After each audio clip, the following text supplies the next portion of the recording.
East Radiance Peak was the #1 peak amongst the 4 peaks that elite disciples resided on. Not only did it mean that it possessed a few thousand elite disciples, it also meant that the East Radiance Peak's wealth was second to none. For example, this martial practice ground was built to a grand scale. It occupied an enormous area of land, whereas the ground it covered was paved with aquamarine steel that had chrysanthemum patterns carved upon it, was smooth like a mirror and hard to the extreme. Moreover, there were 108 spirit springs in the surroundings, yet it wasn't a formation, but merely there for the disciples to consume while cultivating. Thus, the luxuriousness of the lives of the disciples on East Radiance Peak was obvious from this. At this moment, all the disciples on East Radiance Peak had come over in an aggressive manner under the lead of Lung Qiu and Peng Zhou, and they were like a vast and mighty black cloud that pressed down towards Xianxia with overwhelming numbers, causing it to be rather astounding. They'd already obtained the news that only Xianxia and Huomolii had come over to cause trouble. Huomolii was only an equipment refiner and could be overlooked, and only Xianxia was someone worthy of them taking seriously. But it was merely to the point of taking him seriously.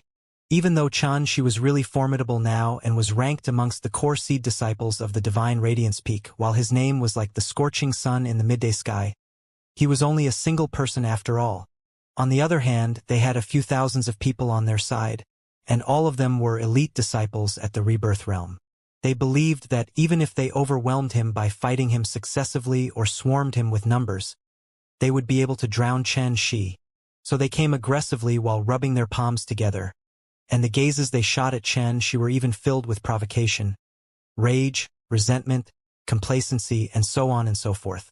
Under normal circumstances, no matter how formidable their opponent was, their opponent would reveal slight seriousness or uneasiness at this moment, and it was even to the extent that some would be directly terrified to the point of fleeing, begging, or admitting defeat. They had even started thinking about what they should do if Xianxia admitted defeat. Would they fiercely humiliate him before letting him off? Or would they break his legs and make him crawl his way out of East Radiance Peak? This question truly caused them to be conflicted. Even though they were conflicted, it caused them to feel more and more excited, and they were burning with eagerness, causing their gazes to turn even more hostile. However, Xianxia's reaction exceeded all of their expectations. Not only did he not reveal a serious or uneasy expression, he wasn't terrified to the point of fleeing or had the impulse to admit defeat. It was even to the extent that there wasn't a slightest change in his expression. Most infuriating of it all was he'd actually spoken words that were very absurd and detestable at a time like this. Has everyone arrived? All of them were stunned when they heard these words, and they almost didn't dare believe their ears. Motherfucker, could it be that this kid has gone mad? Even a blind man is able to discern that this situation is disadvantageous to him, right? Or perhaps he thinks that all of us wouldn't dare injure him. A thin and ugly fellow suddenly laughed with ridicule. Fuck, senior brother Xianxia, can you not make such jokes? Who do you think you are? Another shorty with small eyes and a large head chuckled with amusement. I never imagined that senior brother Xianxia would actually be rather good at amusing others.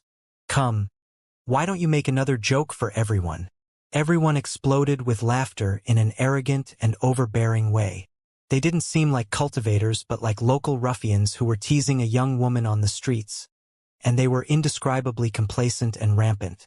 Couldn't be helped. Xianxia was truly too renowned now, and he'd offended their East Radiance Peak too severely in the past. So since he'd stupidly delivered himself to them today, how could these disciples of the East Radiance sect let such a superb opportunity to bully him slip by? Of course, those that dared to be so rampant were generally those that possessed weak strengths, whereas some of those with formidable strengths had already silently hidden themselves in the depths of the crowd while watching coldly from there.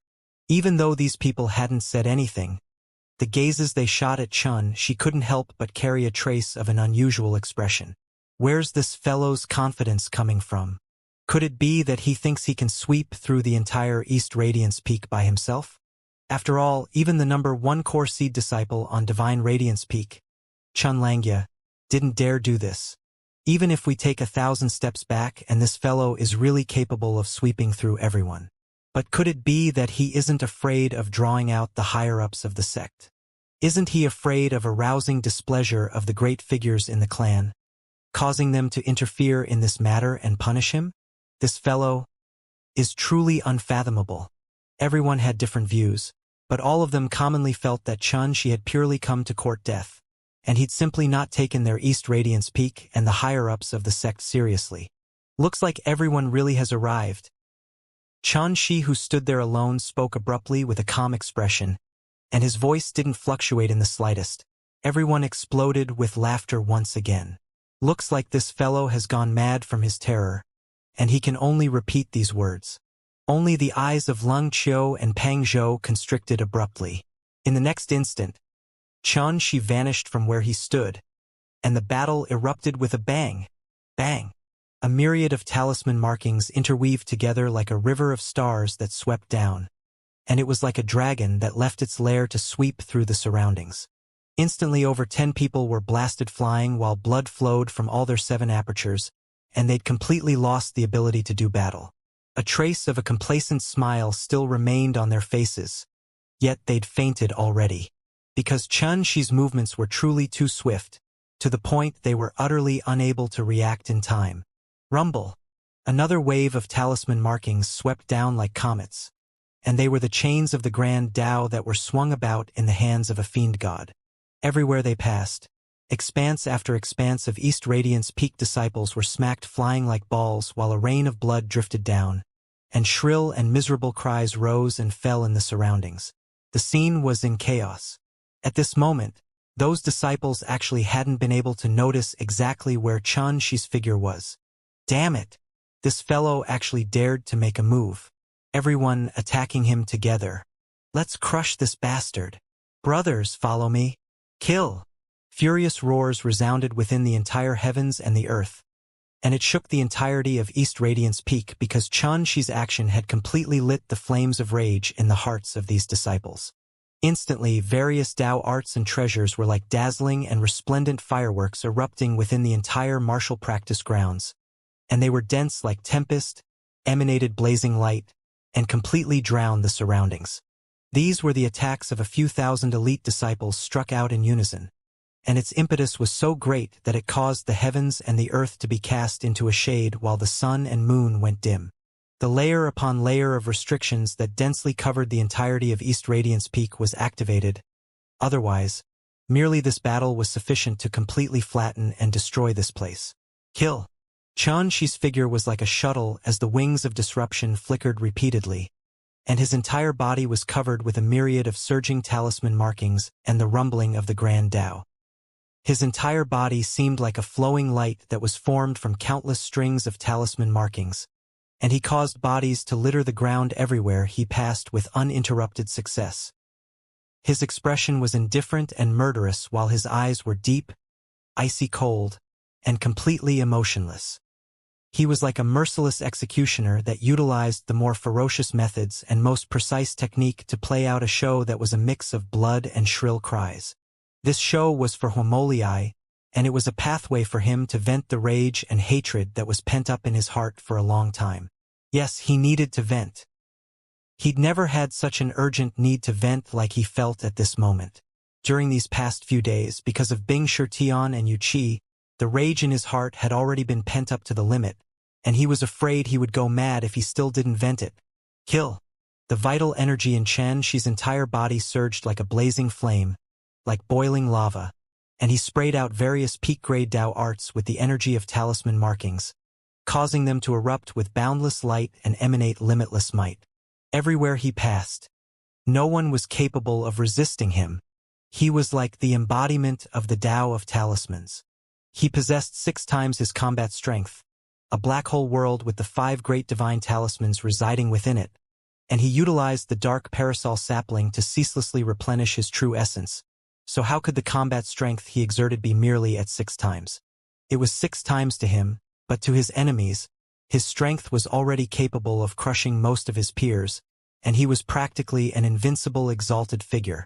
Earlier, Xianxia, who possessed 9 times combat strength, was blasted out of the sword evaluation platform by him with a flick of his sleeve. The top disciple of the Eternal Spirit Mountain that had grasped the Eternal Grand Tao, Lu Ping, was completely crushed by him. Even the first-level earthly immortal realm expert, Shui Yan, was captured by him after he took a risk in battle. This entire string of facts were silently proving how formidable Xianxi's strength was, and proving how extraordinary and shocking his natural talent, cultivation, and combat strength were. Besides Leng Qiu and Peng Zhou, all these elite disciples of the East Radiance Peak were only at the rebirth realm. Even though they numbered in the thousands, how could they possibly be a match for Xianxia?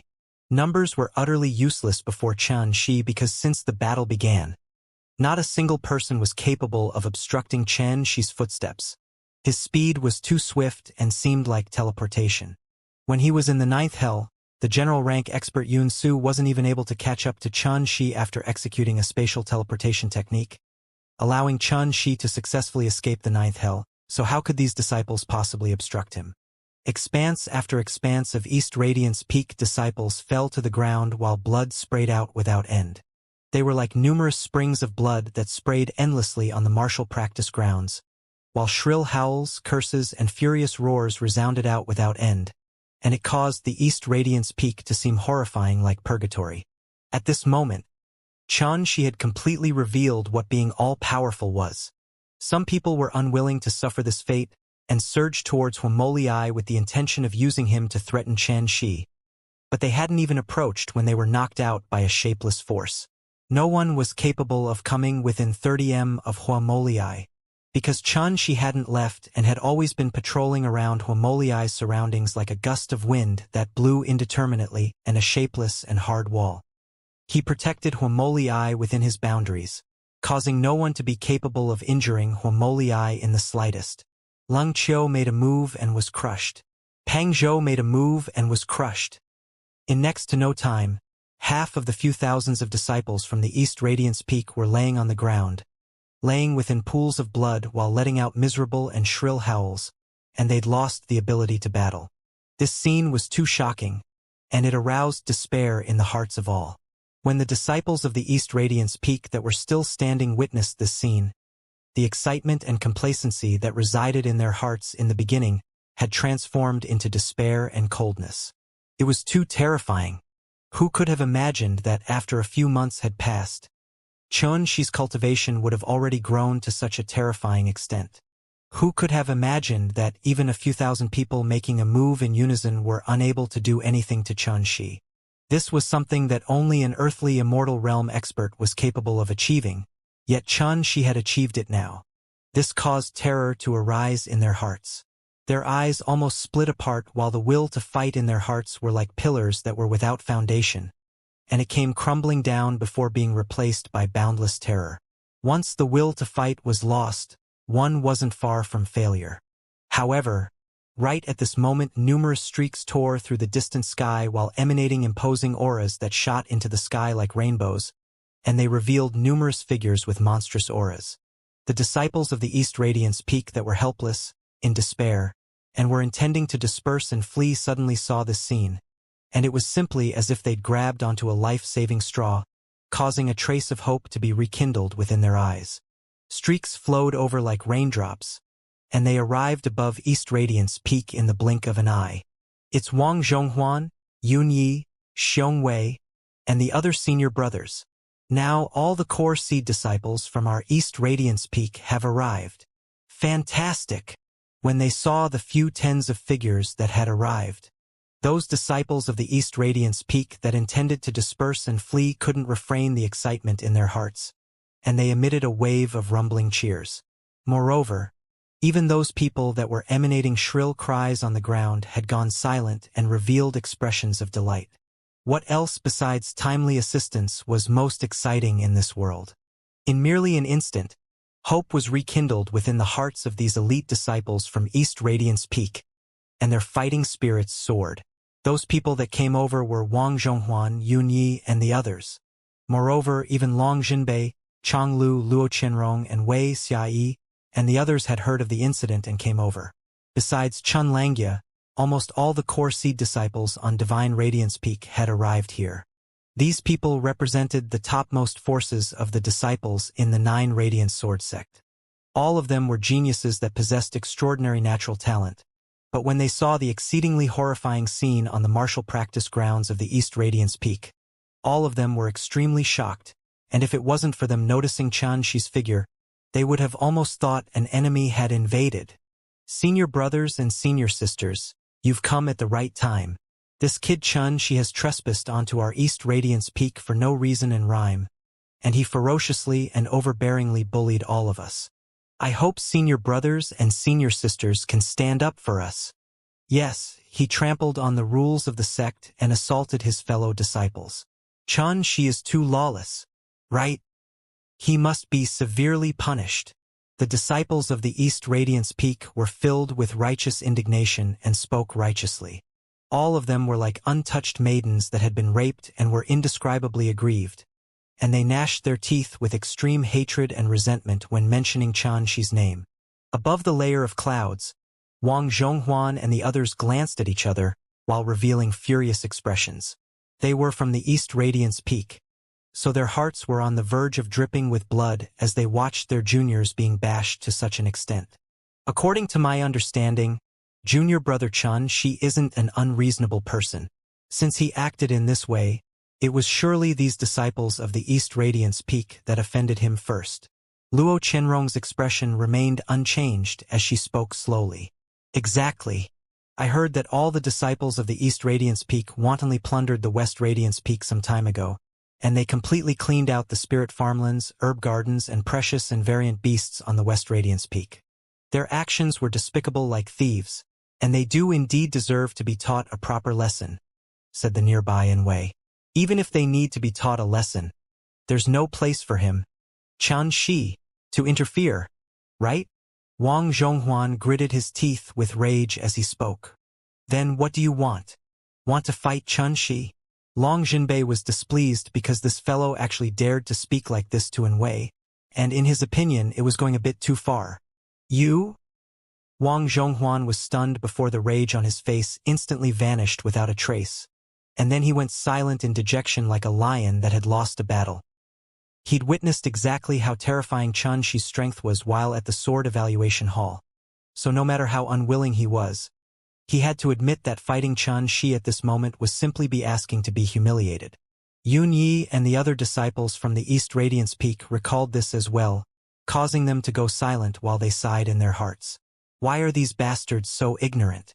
They could have offended anyone, yet they just had to offend this maleficent existence. Xianxia. The atmosphere instantly became strange. The arrival of Wang Zhonghuan and the others had originally caused those disciples from the East Radiance Peak to see hope. But all of them stood above the clouds and didn't make a move. What's going on?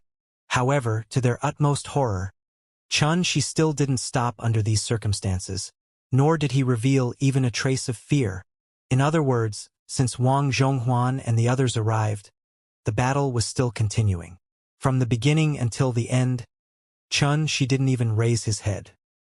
He attacked like a bolt of lightning as he continued to sweep through everyone present here, and he was like the autumn wind blowing away the fallen leaves in an extremely direct manner. The shrill cries were even more miserable than before. Everyone was stunned and didn't dare believe that the situation would develop to such an extent. But everything that was occurring before their eyes told them that all of this was true, and it wasn't a dream. Instantly, their rekindled fighting spirit collapsed once more, and they were in a state of panic and misery. They'd finally fully understood the situation they were in, and they finally knew exactly how formidable Xianxia's might was now because even Wang Zhonghuan and the others had chosen to look on and do nothing after arriving. Who else in the world could save them? The higher-ups of the sect. But since the battle began until now, the commotion caused by it was so great to the point even their senior brothers like Wang Zhonghuan had noticed it. Could it be that those great figures of the sect are unable to notice the commotion here? But not to mention noticing the commotion, there wasn't even a trace of them present here. This discovery caused the hearts of these disciples from the East Radiance Peak to go cold as if fallen into an icy pit. Obviously, the entire sect seemed to have tacitly approved of Xianxia's actions. The martial practice grounds fell once more into chaos. The horrifying scene of a rain of blood was present everywhere while shrill and miserable cries filled the surroundings. Under Xianxia's control, Not a single person was able to escape, and when the battle ended, these thousands of disciples from the East Radiance Peak were laying in pools of blood while groaning endlessly in pain. On the other hand, Xianxia himself wasn't even tainted with a single drop of blood and was completely unharmed. He stood alone above the pools of blood with a tall figure and extraordinary bearing, and if it wasn't for them having seen it with their own two eyes, it was truly impossible to imagine that all of this was caused by him. Up until this point of time, all the few thousands of disciples from the East Radiance Peak had been crushed. Everyone was shocked. Above the layer of clouds, Wang Zhonghuan, Yunyi, Long Jinbei, and Wei, and the others were collectively stunned when they saw this scene, and they remained perfectly silent. But the show didn't end just like this. In the next moment, Xianxia had already arrived before a person and said, "Didn't you speak about amusing others? Come, amuse me as well. The consequences of me not laughing are very severe." The person Xianxia spoke to had small eyes and a large head, and he was the disciple that had mocked Xianxia earlier. At this moment, he was wailing on the ground, and his entire body trembled upon hearing this. He revealed a smile that was even more ugly than a teary face, and then he gaped yet was unable to speak a single word. He was aggrieved to the limit in his heart. Who would have imagined such a scene would occur? This isn't how people do things. Ha ha ha. Little junior brother, drink. Right at this moment, Huamoliai stood up and tossed over a wine gourd to Xianxia. Xianxia stretched out his hand and grabbed it before raising it up and drinking as much as he could. The burning and rich wine bore into his entire body, causing him to feel indescribably comfortable, and he couldn't refrain from howling. It was like the roar of a dragon that rose into the sky and shook the surroundings. Nice! The rage and hatred that was pent up within his heart during these past few days were completely vented today, causing his entire body to be relaxed and his bearing to be unrestrained, and he revealed a wisp of his true nature. "Eldest senior brother, was today's show entertaining?" asked Xianxia. "It couldn't be any better." Huamoliai roared with laughter, and all the gratitude within the gaze he shot at Xianxia had transformed into heartfelt reverence. Xianxia smiled light-heartedly before turning around abruptly, and then his gaze flashed past all the disciples from East Radiance Peak. "Send over 10 times the treasure you plundered from my West Radiance Peak within 10 days. Otherwise, I'll pay the East Radiance Peak a visit every 3 days." As he spoke, Xianxia turned around and carried Huamoliai on his back before transforming into a ray of light that left swiftly, and he only left behind an expanse of blood, an area filled with groans of pain, and a scene filled with shock and dejection. "All of you deserve it." Wang Zhonghuan and the others frowned, and then they flicked their sleeves and left without turning back because they were completely disappointed in these juniors of theirs. "Junior brother Xianxia will be fine after causing such a great commotion, right?" Long Jinbei looked at the messy scene, and he felt extreme pity for these pitiable fellows. The sect master isn't here, whereas all the great figures of the sect have chosen to turn a blind eye to it. Obviously, they've tacitly consented to this matter, and it's even to the extent that I feel there would probably be no one who would interfere even if junior brother Xianxia turns the entire East Radiance Peak upside down. And Wei spoke slowly. "Ha, right? Even if all these idiots were added together, they wouldn't be as distinguished as junior brother Xianxia, and if it wasn't for them being fellow disciples of our sect, then it would serve them right even if they were killed." Long Jinbei roared with laughter, and Wei nodded and deeply agreed. Presently, Xianxia was renowned throughout the world. He'd caused a great commotion in the Dark Parasol's abyss, slaughtered Xianxia, and defeated the top disciples of the Eternal Spirit Mountain, causing him to seem to be the #1 figure amongst the younger generation of the 9 Radiant Sword sect. He already commanded his own power and influence, so how could those higher-ups of the sect go against his intentions? Not to mention that it was the disciples of the East Radiance Peak that were in the wrong in this matter, and they deserved to be struck with misfortune since they offended Xianxia. West Radiance Peak. At the bank of the sword purification pool, the wooden house constructed for Xianxia that day was still there. It faced the clear pool while its surroundings were filled with luxuriant plants, causing it to be quiet and elegant. Meng Wei and Moya had cleared up an area below the sword purification pool for the disciples of the 9th Hell tribe to train, whereas their place of cultivation was placed within those abodes on the mountain. As for Axiu, she pestered Xianxia endlessly and moved into Xianxia's small courtyard house because she was able to sense that the spirit energy here was the most abundant, and the scenery here was the best. Most importantly, residing here meant she would be with Xianxia every single day, and being with Xianxia meant she would be able to eat delicious food every single day. Exactly.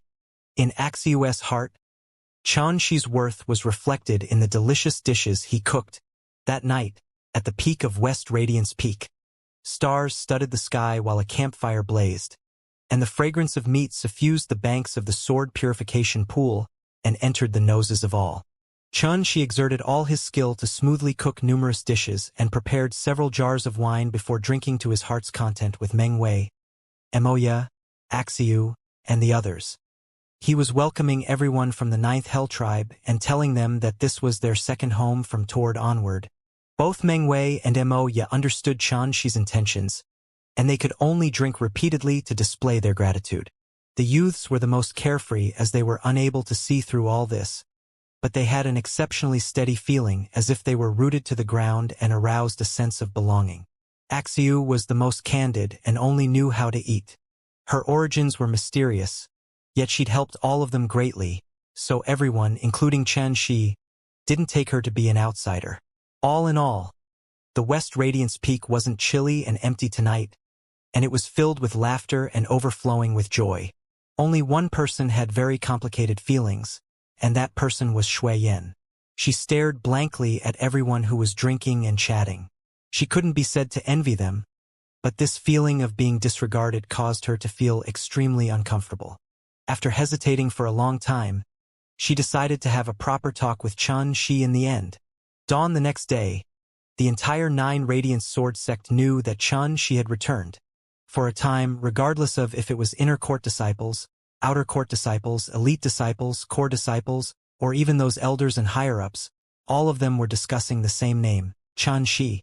During this past year, if it was in terms of the person with the most resounding reputation in the 9 Radiant Sword sect, then it would surely be Xianxia.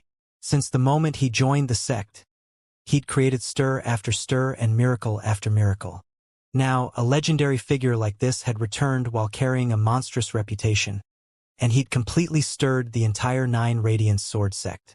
On this day, the disciples started to become distracted when cultivating, the elders were frequently lost in thought while teaching, and it was even to the extent the disciples that guarded the entrance to the sect had exceedingly absent-minded expressions. When their cultivation ended, their classes finished, and it was time to be substituted at their posts of guarding the entrance. The distraction in their minds were completely wiped away while their spirits rose, and then all of them charged excitedly towards West Radiance Peak. They wanted to pay a visit to Xianxia, and they wanted to see this legendary figure that was like the scorching sun in the midday sky within the entire dark reverie. West Radiance Peak was unusually bustling and crowded with people.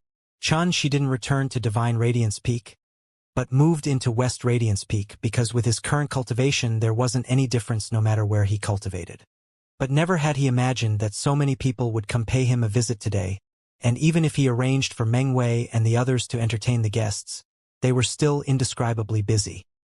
He was able to sense that regardless of the strength or status of these disciples and elders, all of them carried good intentions when paying him a visit. These sort of good intentions were either contained within reverence or mixed within gazes of admiration. All in all, so long as there were no unwanted guests paying him a visit, then he would welcome them. And Wei and Ku, Long Jinbei, and the others had come as well, and they helped Xianxia take care of all the disciples and some elders of the sect. Elder Lai Peng and the other earthly immortal realm elders handed over the eternal Tao scripture to Xianxia and chatted with him for a long time before leaving swiftly. Even though Lai Peng and the others had left, when this scene entered into the eyes of the other disciples and elders, it caused them to feel even more admiration towards Xianxia. All of them decided in their hearts that they would get on good terms with Xianxia, and even if they were only able to form some goodwill with Xianxia, it was still a type of honor for them. Of course, the guests that came to visit wouldn't come empty-handed. Those with ordinary backgrounds gifted some spirit flowers and spirit herbs that they collected with great effort. Those from well-off backgrounds were even more generous, and they sent over numerous precious treasures from all over the world to the West Radiance Peak. There were so many gifts that if they were to be piled up together, they would simply be able to be piled into a mountain. Before Xianxia could even react to what had happened, the empty spirit farmlands and herb gardens on West Radiance Peak had numerous spirit herbs, spirit flowers, and precious medicines planted on them. Moreover, even the gorges and forests had numerous precious and variant beasts moving about within them, causing the West Radiance Peak to seem full of vitality. This was the benefit from might. Even though Xianxia had just joined the 9 Radiant Sword sect for a year, his display overshadowed most of the disciples, causing him to be extremely dazzling to the point even Xianxia was extremely dim before him. How could they dare to not pay a visit to such a figure? And how could they dare to come empty-handed? The elite disciples of the East Radiance Peak had come as well, and they'd come to return the treasures. Xianxia had given them 10 days to return the treasures. Yet after they experienced the miserable lesson from yesterday, how could they dare to delay? Even if they clearly knew that the West Radiance Peak was overflowing with guests and crowded with people, they could only summon up the courage to go over, and they seemed like they'd committed crimes as they avoided the gazes of everyone and hastily sent over the treasures before turning and leaving. It couldn't be helped. The bashing they received yesterday was truly too ruthless, and they hadn't recovered up until now. All of them had swollen faces or staggered along, causing them to be in an indescribably sorry state, and they would surely die of embarrassment if someone saw them. But it couldn't be helped that their appearance was still noticed by some hawk-eyed people, and it instantly caused a stir. Everyone moved far away from them as if avoiding the plague, and they pointed at them while discussing in low voices, causing their faces to flush red with embarrassment and wish for nothing more than to find a hole to hide themselves. Xianxia didn't continue making it difficult for them. He only took the treasures before allowing them to leave. His attitude was neither hostile nor friendly, but his actions drew the cheers of numerous people instead. Everyone constantly praised him for being broad-minded, magnanimous, forgiving, and repaying hate with kindness, and they said he possessed the bearing of a kind-hearted and just saint of the primeval times. This scene was noticed by those disciples of the East Radiance Peak, and they were depressed to the point of being on the verge of spitting blood. If Xianxia's like a primeval saint, then what are we? Despicable scum? Xianxia finally sent off the last guest when the veil of night descended, and he couldn't help but heave a long sigh of relief. He felt that entertaining and sending guests off was simply more tiring than a fierce battle with his enemies. Mengwei, Emoya, and the other youths were very tired as well, and they went to rest a long time ago. Only Axiu was still excited, and she had her hand behind her back while she leaped about and sized up the piles of treasures on the ground. All these treasures were precious and variant treasures of varying colors. They flowed with a multicolored sheen and possessed various profound uses. But they were far from being practical, and they were mostly decoration and jewelry. But Axiu didn't care about that. Just like all women, she loved these things that glittered and sparkled with sheens of various color. She selected a string of jade-white pearls and wore them on her neck before selecting a bracelet inlaid with a string of silver gems and wore it on her white wrist, and she was bustling about with pleasure. In an instant, her neck, ears, wrists, ankles, and waist were all covered in multicolored treasures, and they were exceedingly dazzling under the veil of night. Xianxia was dumbstruck by this scene. He suddenly recalled that these things seemed to have been given to him by those female disciples from North Radiance Peak. They didn't even care if it's useful to me. But obviously, this jewelry had delighted Axiu, and based on her rosy cheeks and slightly curled-up little mouth, it was clear how happy and satisfied she was at this moment. Xianxia, when exactly will you let me leave? When Xianxia intended to return to his room, Shuiyan, who'd always kept silent with puckered lips like someone who had been bullied, was finally unable to restrain herself from speaking out. Even though she was able to move about freely, she was restrained by the restrictions placed on her by Axiu, causing her to be no different than an ordinary person. So Xianxia wasn't worried that she would escape. I'll let you go right away when Bing Shirtian sends over those senior brothers and senior sister of mine. Xianxia replied casually before turning around and entering his room. Bastard! Fucking bastard. Shui Yan was furious. She bit her supple and sexy red lips and wished for nothing more than to take a few bites out of Chun Shi. Oh, little fox demon. Come over and help me see if these droplet earrings are nice. Axiu spoke abruptly, while holding a pair of droplet earrings that were suffused with a dim blue sheen. Little fox demon? Shui Yan was even more irritated in her heart, but she still walked over obediently and said with a sweet voice, "This pair of droplet earrings aren't bad. They're made from bright ocean blue chalcedony, have been made with careful and precise craftsmanship, and master couldn't be any more beautiful when your beauty is being complimented by it." Yes, master. When she thought about how such a humiliating word actually came from her mouth, she felt a wave of grievance and humiliation in her heart. But she couldn't do anything about it because she was under the control of Axiu, and she could only do this for the sake of leaving with her life intact. Especially during this period of being in contact with Axiu, she was even to sense how terrifying Axiu was even more clearly. So how could she dare be hopeful that she would get lucky? She knew that even though Axiu seemed to be carefree all the time, she was simply like a little devil when dealing with her and would frequently make her serve tea or order her about. It seemed as if Axiu was training a slave, and the slightest disobedience would cause the restrictions within her body to be activated and torture her to the point she wished for nothing more than to take her own life. She swore that she wasn't willing to feel it ever again. If the person she was dealing with was a man, then she could rely on her drop-dead gorgeous beauty and charm that could overturn a kingdom to slowly subdue the man. But when facing this woman, Axiu, she was completely helpless. This was the negation of the same sex.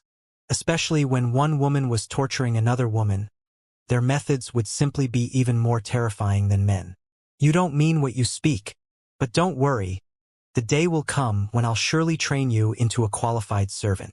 Axiu glared at Shuyan while puckering his lips, and then she turned her head around proudly and couldn't be bothered to pay any further attention to Shuyan. Shuyan couldn't help but be aggrieved when she heard this, and she wished for nothing more than to wail and cry.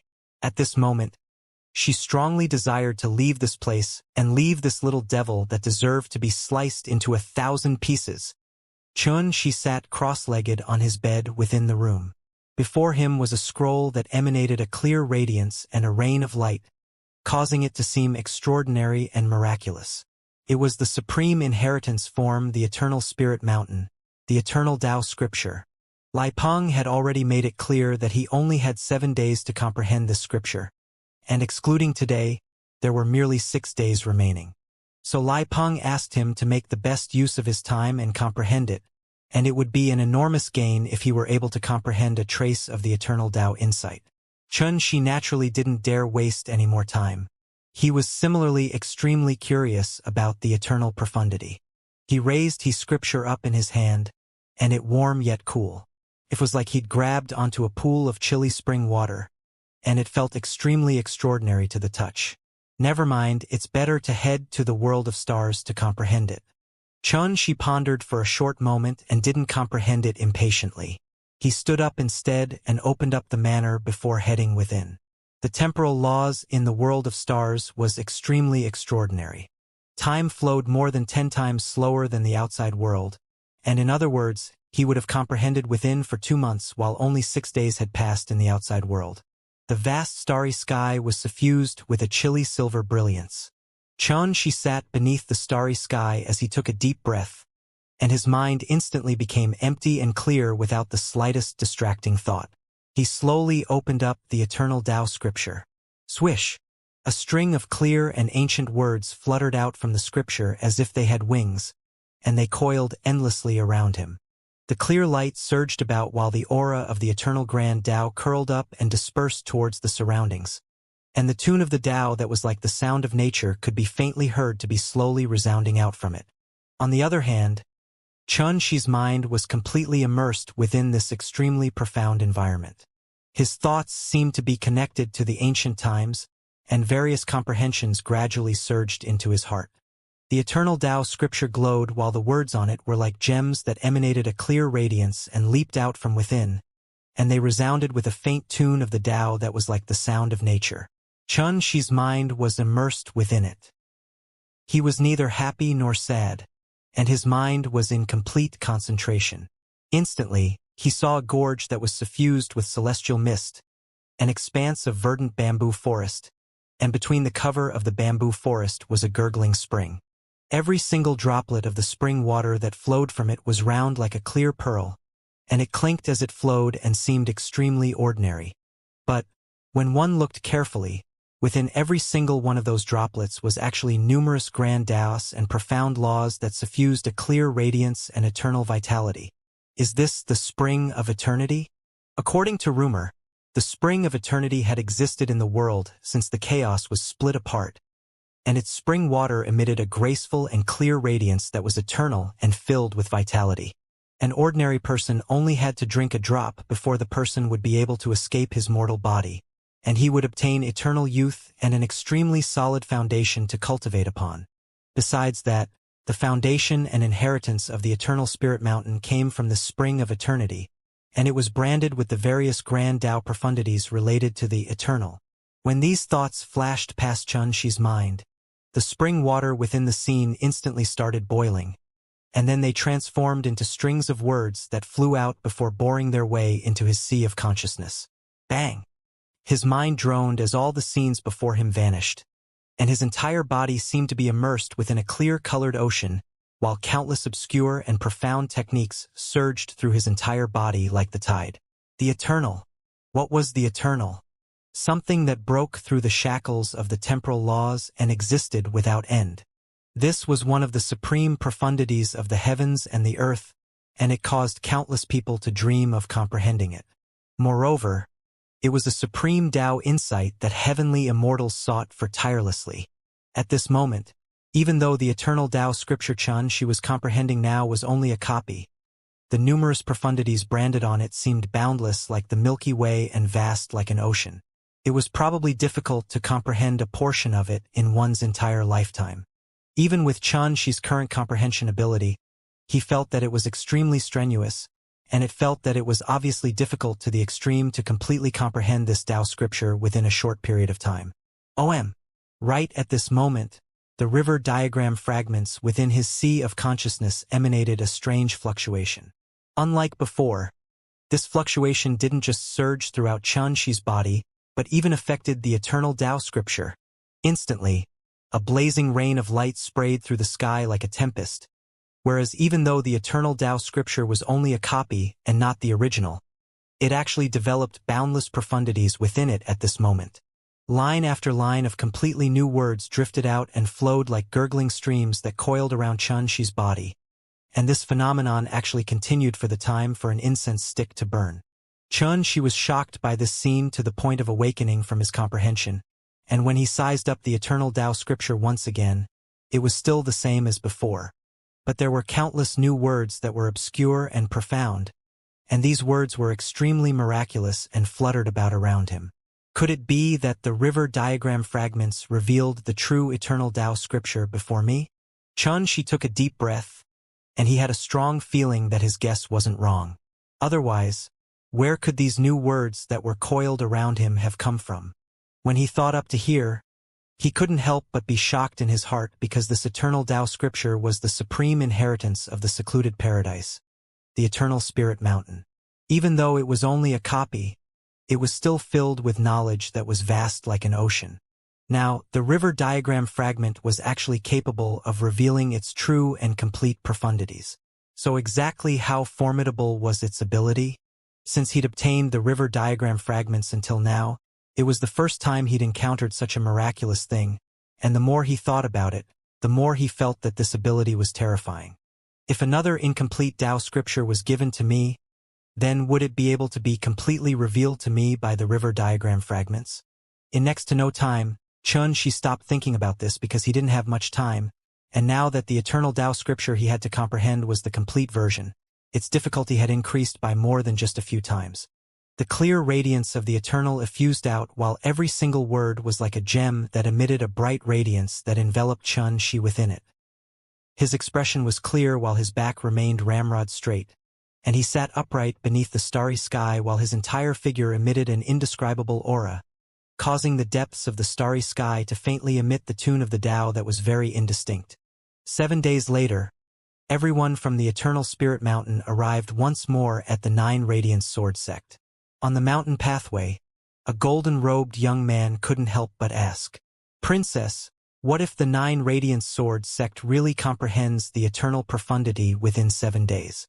How will we report back to the sect?" The Eternal Tao Scripture was the supreme inheritance of the Eternal Spirit Mountain, the foundation of their sect. Once it was leaked to the outsider world, then it would surely arouse the fury of the sect, and those consequences weren't something that any one of them was capable of bearing. Bailey Yen, who wore a feathered dress and a star-shaped crown, shook her head and said with the utmost confidence, "It's absolutely impossible. All of you know as well that the Eternal Tao Scripture we handed over was only a copy. Even if a heavenly immortal were to comprehend it, it would be utterly impossible to comprehend anything from it." Everyone was stunned and was slightly unable to figure out where the princess got such strong confidence from. But no matter what, this answer allowed all of them to heave a sigh of relief in the end. So long as the supreme inheritance of the sect wasn't leaked, then why should they care about anything else? Bailey Yen was composed and calm on the surface, yet she was extremely complacent in her heart. Even though the Eternal Tao Scripture was a copy, it had also been altered slightly by her. She'd added some profundities that seemed to be correct yet weren't within the Eternal Tao Scripture, so not to mention comprehending it, just a hasty glance through it would cause the vital energy of those with an unsteady will to fall into disorder or even suffer from chi deviation. Under such circumstances, how could the eternal profundity possibly be leaked? Not too long after, their group arrived at the Sword Evaluation Hall, and Elder Lai Peng had already been waiting here a long time ago. "Haha! Fellow Taoists, please wait a moment. Chun Shi is still comprehending and hasn't left his closed-door cultivation. I've already sent someone to go notify him." Lai Peng roared with laughter as he rose up to greet them. The eyelids of everyone from the Eternal Spirit Mountain twitched when Chun Shi was mentioned, and they felt slightly uncomfortable in their hearts. After all, Fang Jinglu and Lu Ping from their sect had lost miserably at Chun Shi's hand 7 days ago within this very hall. It was fine when this matter wasn't mentioned, but it was like a fishbone that was stuck in their throat and extremely uncomfortable when it was mentioned before all of them, who were extremely proud.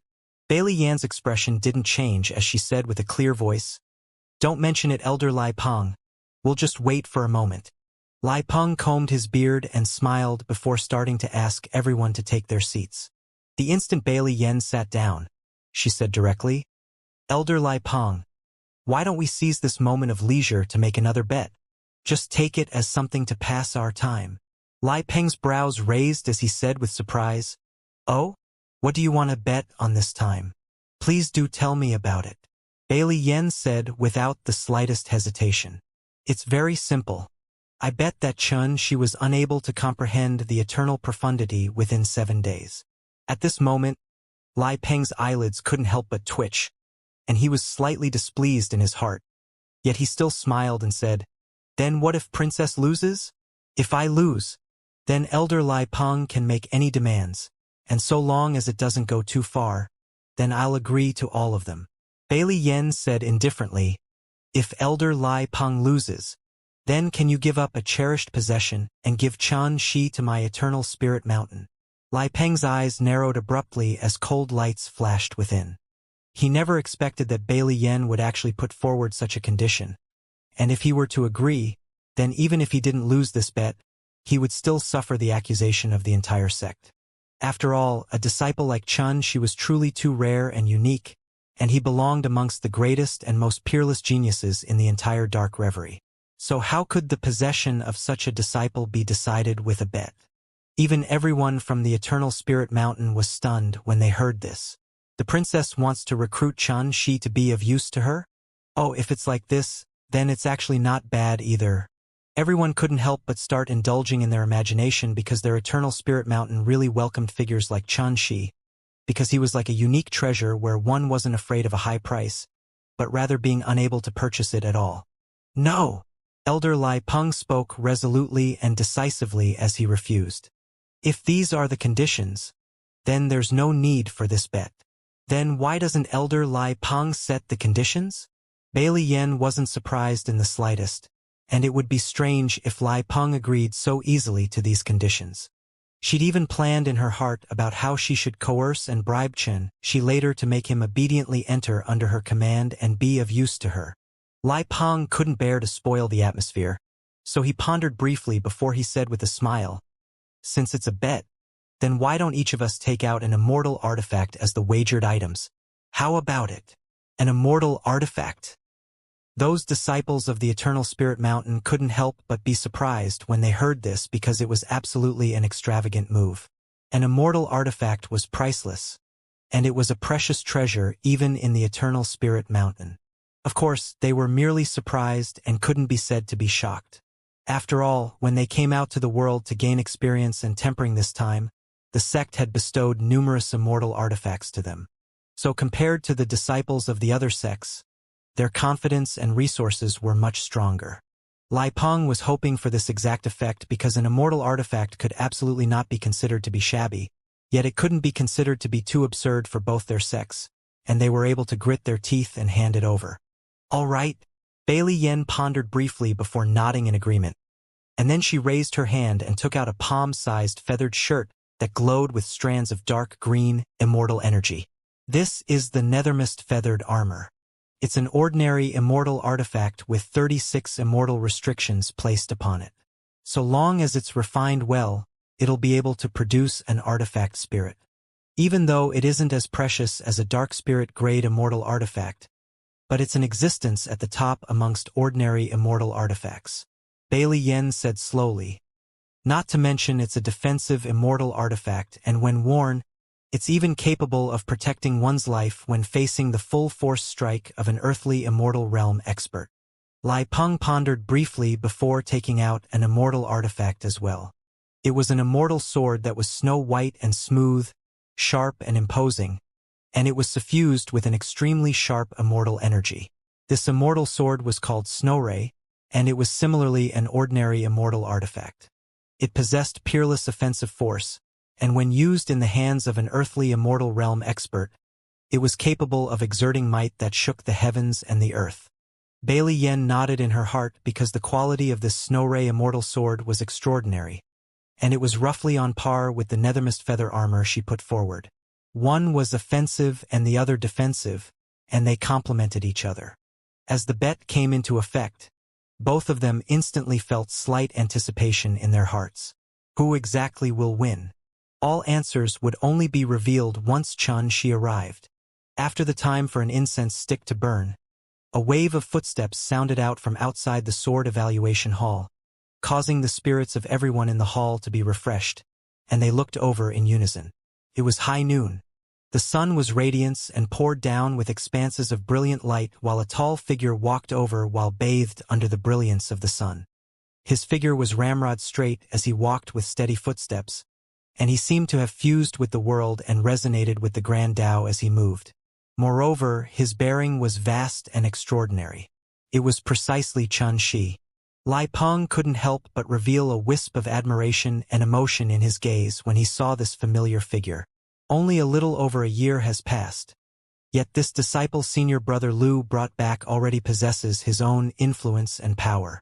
Who would have imagined this in the past? All the members of the Eternal Spirit Mountain revealed complicated expressions. 7 days ago, Xianxia's appearance could be said to have given them a vivid lesson, and it allowed them to completely understand that peerless and monstrous geniuses didn't only exist in the secluded paradises. Moreover, it allowed them to understand that they shouldn't underestimate the heroes in the world, no matter the time or occasion. Xianxia entered the hall and directly moved to bow in greeting to Lai Peng before he handed over the eternal Tao scripture. "Xianxia, have you comprehended the eternal profundity within it during these 7 days?" After Lai Peng handed the scroll over to Bailey Yen, he couldn't refrain himself from asking. As soon as these words were spoken, the gazes of everyone descended onto Xianxia in unison, and their expressions faintly carried a trace of nervousness because Xianxia's answer would determine the outcome of the wager and decide the ownership of an immortal artifact. So how could they not be nervous? Xianxia acutely noticed the slight changes in the atmosphere, but he didn't take it seriously and pondered briefly before he replied, "I've roughly comprehended it. Lai Peng's eyes lit up abruptly, and he clapped while roaring with laughter. Good, good, good. As expected of the most astounding and extraordinary disciple of my 9 Radiant Sword sect. Such comprehension ability is truly shocking. The expressions of everyone from the Eternal Spirit Mountain revealed disbelief. He comprehended the eternal profundity in 7 days? How could this be possible? After all, even Lu Ping had exhausted over a year to comprehend the eternal profundity, and it was even under the guidance of the seniors from their sect. Even then, it had stirred the entire Eternal Spirit Mountain, whereas Lu Ping had leaped up to become a top existence that was renowned throughout the sect. But now, Xianxia actually said he'd comprehended the eternal profundity in 7 days, and this was simply as if they heard a huge joke that was so utterly absurd. Impossible. How could this be possible? Even an innate saint would probably be unable to achieve this, right? The gazes everyone shot at Xianxia gradually turned to suspicion and even disdain from the shock they revealed at the beginning because they thought Xianxia was lying. Xianxia acted indifferently to all of this, and he cupped his hands to Lai Peng before intending to leave. Wait! Bailey Yen spoke abruptly, and then she stood up and walked to Xianxia's side before staring at Xianxia's eyes. Have you really comprehended the eternal Tao insight? Xianxia frowned as he looked at this young woman who stared at him like a proud peacock with her chin raised up high, and he replied with a question. Is there any need for me to prove it to you? Bailey Yen smiled lightly and said slowly, Of course not, but if you're unable to prove it, then Elder Lai Peng is going to lose an immortal artifact. You have to take responsibility for this, right? She similarly didn't believe that Xianxia was capable of comprehending the eternal Tao insight in 7 days. After all, she'd altered the eternal Tao scripture, and even if a heavenly immortal that had grasped the ability of comprehending all abilities tried to comprehend it, it would be impossible, let alone Xianxia. Even if she took 1,000 steps back, and even if she'd given the real eternal Tao scripture to Xianxia to comprehend, could he comprehend it in a mere 7 days? So she firmly believed that Xianxia was surely lying. When she thought up to here, Bailey Yen couldn't help but sigh in her heart. I never imagined that such an outstanding young man would have the bad habit of lying. There really is no perfect person. But one flaw couldn't obscure the beauty of a jade, and she still admired Xianxia greatly, and she hadn't given up her intention to take him under her command. It was even to the extent that she'd thought of a superb method against Xianxia's bad habit of lying, and she would surely be able to make Xianxia listen to her obediently. After all, a person that liked to lie was a person that placed extreme emphasis on prestige, and it meant that the person's pride was greater than others and would even be slightly hypocritical. So long as one handled such a person well, it would absolutely be accomplished easily.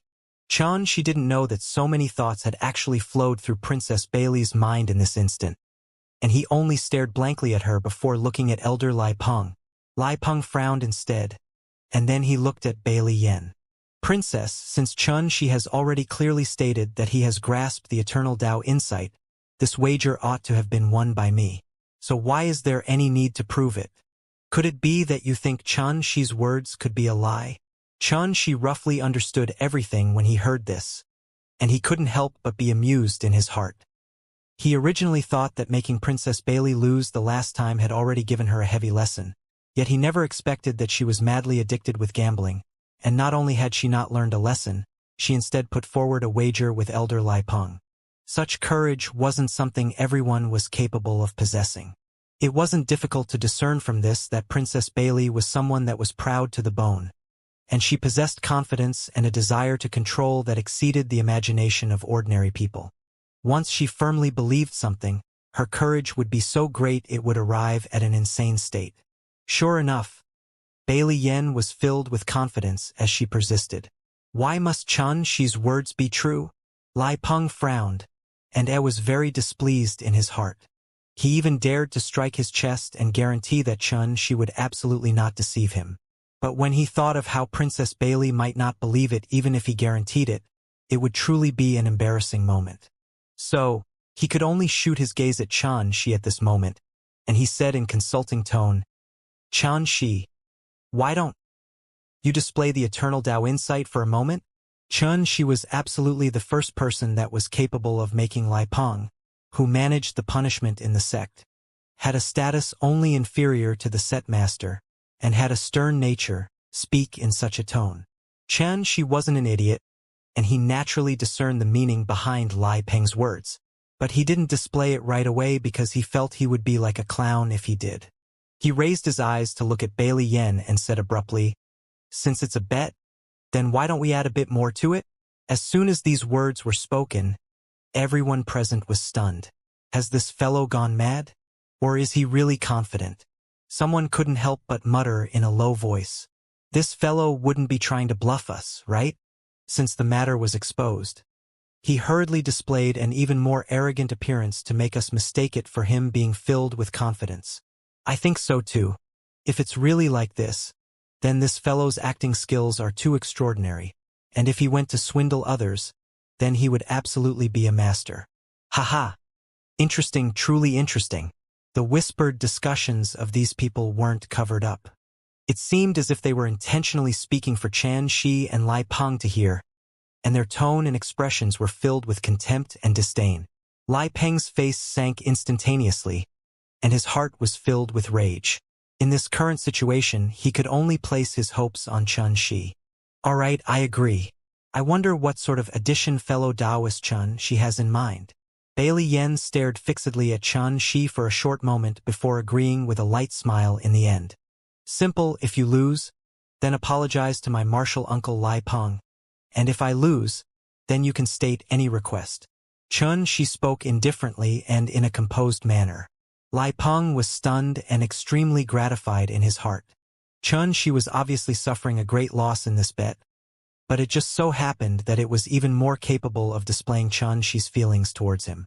Just think about it. Xianxia was willing to put forward such conditions just for the sake of making Bailey Yen apologize to him, so how could he not be satisfied? This little fellow didn't let down my intentions to foster him. Lai Peng decided in his heart that he would distribute more resources to the West Radiance Peak and Xianxia in the future.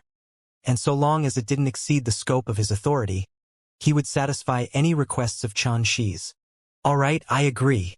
Bailey Yen nodded, and then she smiled in a leisurely manner. Now, we've already said too much, so shouldn't you display the eternal Tao insight? As she finished speaking, she'd intentionally placed emphasis on the last three words, and she inadvertently revealed a trace of faint ridicule. It couldn't be helped because even with her shrewdness, she was unable to bear Xianxia continuing his act. Why the rush? I still have another condition. At this moment, Xianxia seemed to be even more composed and unhurried instead. Go on. Bailey Yen frowned. Find someone to spar with me. Don't worry. I'll only utilize the eternal Tao insight during the battle, said Xianxia. Humph. Even a spar is fine, but I'm just worried you'll go back on your word and utilize your own Tao arts. Before Bailey Yen could reply, a disciple couldn't refrain from grunting coldly. Xianxia glanced at this disciple. Let me ask you, are you familiar with the eternal Tao insight? That person raised his chest and said with disdain, "What a joke! As a disciple of the Eternal Spirit Mountain, I am of course familiar with the eternal Tao insight." Xianxia shook his head. Then why are you worried about being unable to distinguish whether I'm utilizing the true eternal Tao insight? Fellow Taoist, you have to think before you speak sometimes. Don't assume that someone will be dishonest because that would be an utter embarrassment to you. That person's face instantly flushed red, and he gritted his teeth and said, "You dare call me stupid?" Xianxia shrugged. "That was you, not me." Enough. Bailey Yen stared at that disciple with a stern expression, causing the disciple to instantly shut up and not dare say another word. Only the gaze he shot at Xianxia was filled with resentment. I wonder which senior brother is willing to make a move and spar with fellow Taoist Xianxia? In the next moment, Bailey Yan's gaze swept everyone from her side. I'll do it. Her voice hadn't finished resounding in the air when a person that no one had expected stood out. Lu Ping. Lu Ping's disposition was steady and calm to a terrifying extent. Logically speaking, he ought to not agree to stand out at the first possible moment during such a situation. But in next to no time, everyone came to an understanding. Only Lu Ping and a few others amongst them had grasped the eternal Tao insight, whereas Lu Ping had lost to Xianxia the last time.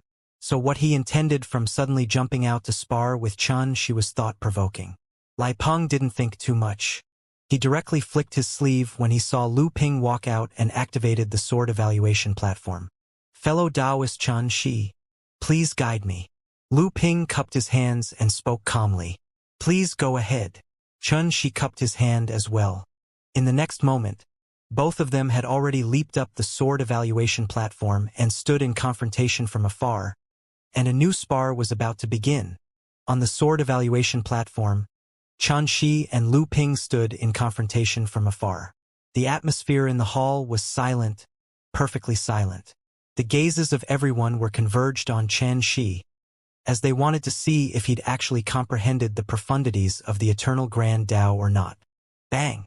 They didn't engage in any small talk before Lu Ping's body rumbled as it emanated a strand of vast clear brilliance while remaining on the spot, and it was pure and translucent, ethereal and brilliant. His entire body seemed to stand proudly through the ages, unharmed by time, and eternal. In the next moment, he stepped on ripples of clear radiance that shook the sky, and his aura carried a myriad of profundities as he dashed right at Xianxia. Swish! His fist hadn't arrived, yet the terrifying force contained with his fist moved directly tore the sky apart, and it was like a ray of light that tore apart the annals of time. One of the 5 moves of the eternal armor breaker. A disciple from the eternal spirit mountain cried out with shock. Not only did the eternal Tao scripture contain the eternal profundity, it even contained 5 moves of Tao arts that the ancestors of eternal spirit mountain had taken painstaking effort to create after comprehending the eternal. Even though it was merely 5 moves, every single move contained profound variations and the essence of the eternal grand Tao. They possessed might that shook the heavens and the earth and shocked the ages, and they were the ultimate techniques of the eternal spirit mountain. For example, the armor breaker technique executed by Lu Ping was the most offensive amongst the 5 moves, and it was said to break apart the armor of the enemy. Yet the enemy's soul remained eternal. Once it was executed, it would surely move like a bolt of all-powerful lightning, and nothing was capable of resisting it. Even if it was within the eternal spirit mountain, very few disciples were capable of comprehending this move, but it didn't stop them from knowing and admiring this move. For example, at the instant Lu Ping executed the armor breaker move, it instantly drew the praise of all the disciples from the eternal spirit mountain. Xianxia's expression was calm, under the astounded gazes of everyone present. His entire body similarly surged with an ethereal and clear radiance that seemed like the clear sky of the ages, and it was eternal and brilliant. This is, the pupils of everyone constricted. As disciples of the eternal spirit mountain, how could they be unable to sense that this was shockingly the aura of the eternal Tao insight? It can't be mistaken. That aura of breaking through the shackles of time and existing eternally is absolutely the eternal Tao insight, without a doubt. However, before everyone could recover from their shock, they saw an even more horrifying scene. When faced with Lu Ping's fist, Xianxia stepped on a clear radiance as he punched out with his fist, and he actually executed the armor breaker move as well. Moreover, it carried both spirit and form, and it was matchless. How could this be possible? All of them gasped while they felt their scalps go numb. This was too astounding because Xianxia wasn't lying, and not only had he comprehended the eternal Tao insight, he'd even grasped one of the 5 moves of the eternal armor breaker. Bailey Yan's pupils constricted while her face froze. This is actually true? She clearly remembered that the eternal Tao scripture she handed over was only a copy and had many profundities that appeared to be right, yet weren't mixed within. Under these circumstances, how could it have possibly been comprehended by someone? Even if Xianxia's natural talent is extraordinary, and he's capable of eliminating the errors within the scripture. But only 7 days have passed, so how could he have possibly grasped the eternal Tao insight in such a short period of time? Impossible. Bailey Yan took a deep breath and tried hard to calm herself down. It was only an immortal artifact, and she didn't care about it.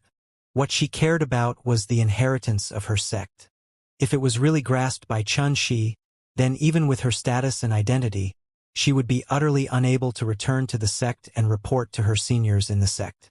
because unlike any other inheritance, this was the foundation of the Eternal Spirit Mountain, and it was a unique grand Tao profundity that only disciples of the Eternal Spirit Mountain were capable of grasping. Once this Tao insight was leaked, then just thinking about the consequences caused her heart to go cold.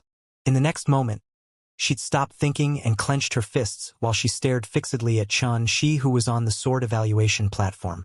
At this moment, the spar on the platform was growing more intense as time passed.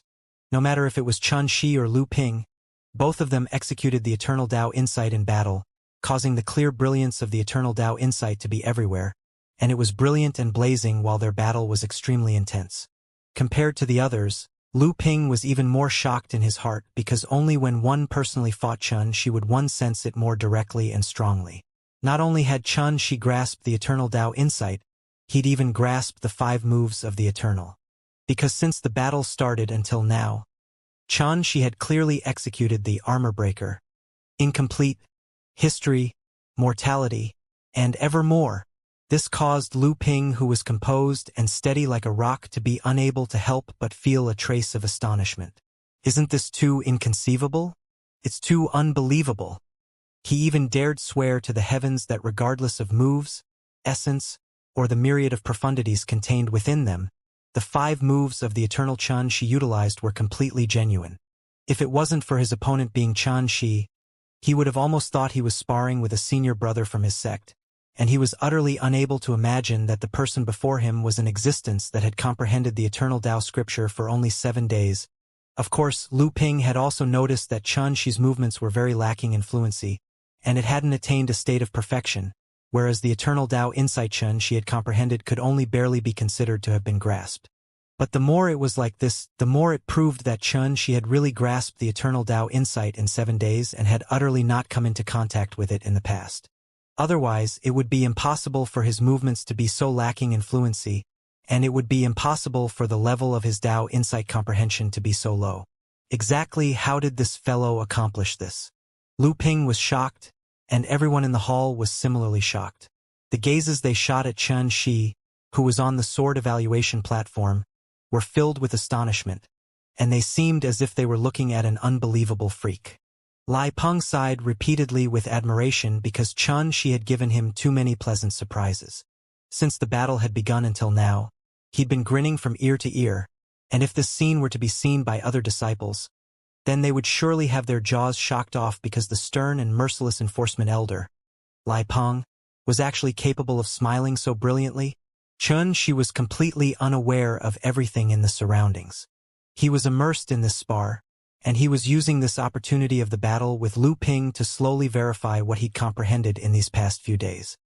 He'd comprehended silently for over a month in the world of stars before he'd finally grasped the quintessence of the Eternal Tao insight, and it was so swift that even he was slightly astounded. But right after that, he understood that all of this was the contribution of the river diagram fragments. Not only had it assisted him in revealing the complete Eternal Tao scripture, it even created a strange fluctuation that allowed him to comprehend and grasp the exceedingly vast profundities contained within it. After that, he used the last remaining period of time to comprehend the 5 moves of the Eternal contained within the scripture. But all of this was comprehended by him, and he wasn't sure if there were any flaws or mistakes in them. The battle with Lu Ping was simply like timely rainfall that allowed him to directly verify everything he'd grasped and repair its deficiencies, causing his comprehension and knowledge of the 5 moves of the Eternal to become even deeper. Now that he thought about it, Xianxia even felt that he should thank Bailey Yen for providing him such a rare opportunity and allowing him to comprehend and grasp the 5 moves of the Eternal through this method, because it was probably impossible for him to find such an opportunity in the future. Since the battle began until now, due to the Tao arts he was using were extremely lacking in fluency, it caused Xianxia to have always been in a disadvantageous position. But along with the passage of time, his knowledge of the 5 moves of the Eternal grew deeper and deeper while his movements grew skillful and smooth, so the might he exerted rose steadily along with this. On the other hand, Lu Ping felt the pressure upon him grow as the battle continued. He even noticed to his astonishment that the 5 moves of the Eternal Xianxia grasped actually possessed profundities and variations that were even more complete and flawless than what he'd cultivated. It even caused him to feel in his days that the eternal Tao scripture he cultivated from was the copy, and Xianxia had cultivated from the real and true eternal Tao scripture. This sort of feeling was too absurd, and he was slightly unable to accept it. He was shocked the longer the battle went on, and his mind couldn't help but sway slightly. That's enough. Beneath the sword evaluation platform, Bailey Yen couldn't refrain from crying out with a clear voice to stop this spar. She'd similarly noticed that Lu Ping was simply feeding techniques to Xianxia during this entire battle, and it would only allow Xianxi's grasp of the 5 moves of the Eternal to become deeper and more skillful. Lu Ping didn't hesitate in the slightest to jump off the sword evaluation platform when he heard this, and even though his expression was calm as usual, the gaze he shot at Xianxia couldn't help but reveal a trace of shock. On the other hand, Xianxia was slightly stunned before leaving the sword evaluation platform successively. He didn't feel much regret in his heart, and conversely, this spar that was carried out in an entirely new method allowed him to obtain great gains, so he was fully satisfied. The hall was completely silent to the point a falling needle could be heard. Bailey Yen stared blankly at Xianxia as if she'd suffered from great provocation, and her chest rose and fell rapidly. She couldn't restrain the disbelief in her heart any longer and asked in an agitated state, You, how did you accomplish it? Xianxia said, Didn't you witness everything? Bailey Yen cried out in a sharp voice. How could that be possible? The 5 moves of the Eternal are only recorded in the real Eternal Tao scripture, whereas what I handed over was only a copy. So how could you possibly have grasped it? Meanwhile, she was unable to control the tempestuous waves that surged within her heart, and she was on the verge of losing control because all her pride and confidence had suffered an unprecedented blow and was shaken. Are you sure the 5 moves of the Eternal aren't recorded within it? Xianxia said calmly, Perhaps this copy contains it, but all of you just didn't notice it? At this moment, how could he possibly tell Bailey Yen that he'd comprehended the complete Eternal Tao scripture through the river diagram fragments? Impossible! Bailey Yen gritted her teeth, and she was agitated to the point her entire body started trembling. How could I possibly be unaware of the inheritance of my eternal spirit mountain? You're surely lying. Xianxia frowned. Then where do you think I learned it? Bailey Yen was stunned. Right, Xianxia is only a disciple of the 9 Radiant Sword sect, and he probably doesn't even know where the Eternal Spirit Mountain is. Besides comprehending it himself from that copy of the Eternal Tao scripture I handed over, how could he have possibly learned it by any other way? After all, in the entire world, only the members of their Eternal Spirit Mountain were capable of grasping the Eternal Tao insight, and they were the one and only in the world. Xianxia said, Princess, you've lost this bet. So according to the bet, not only do you have to hand over an immortal artifact now, you have to apologize to my martial uncle Lai Peng as well. Bailey Yan's body trembled as she woke up from their chaotic thoughts, and then she glared furiously at Xianxia before gritting her teeth and speaking word by word. Don't be complacent.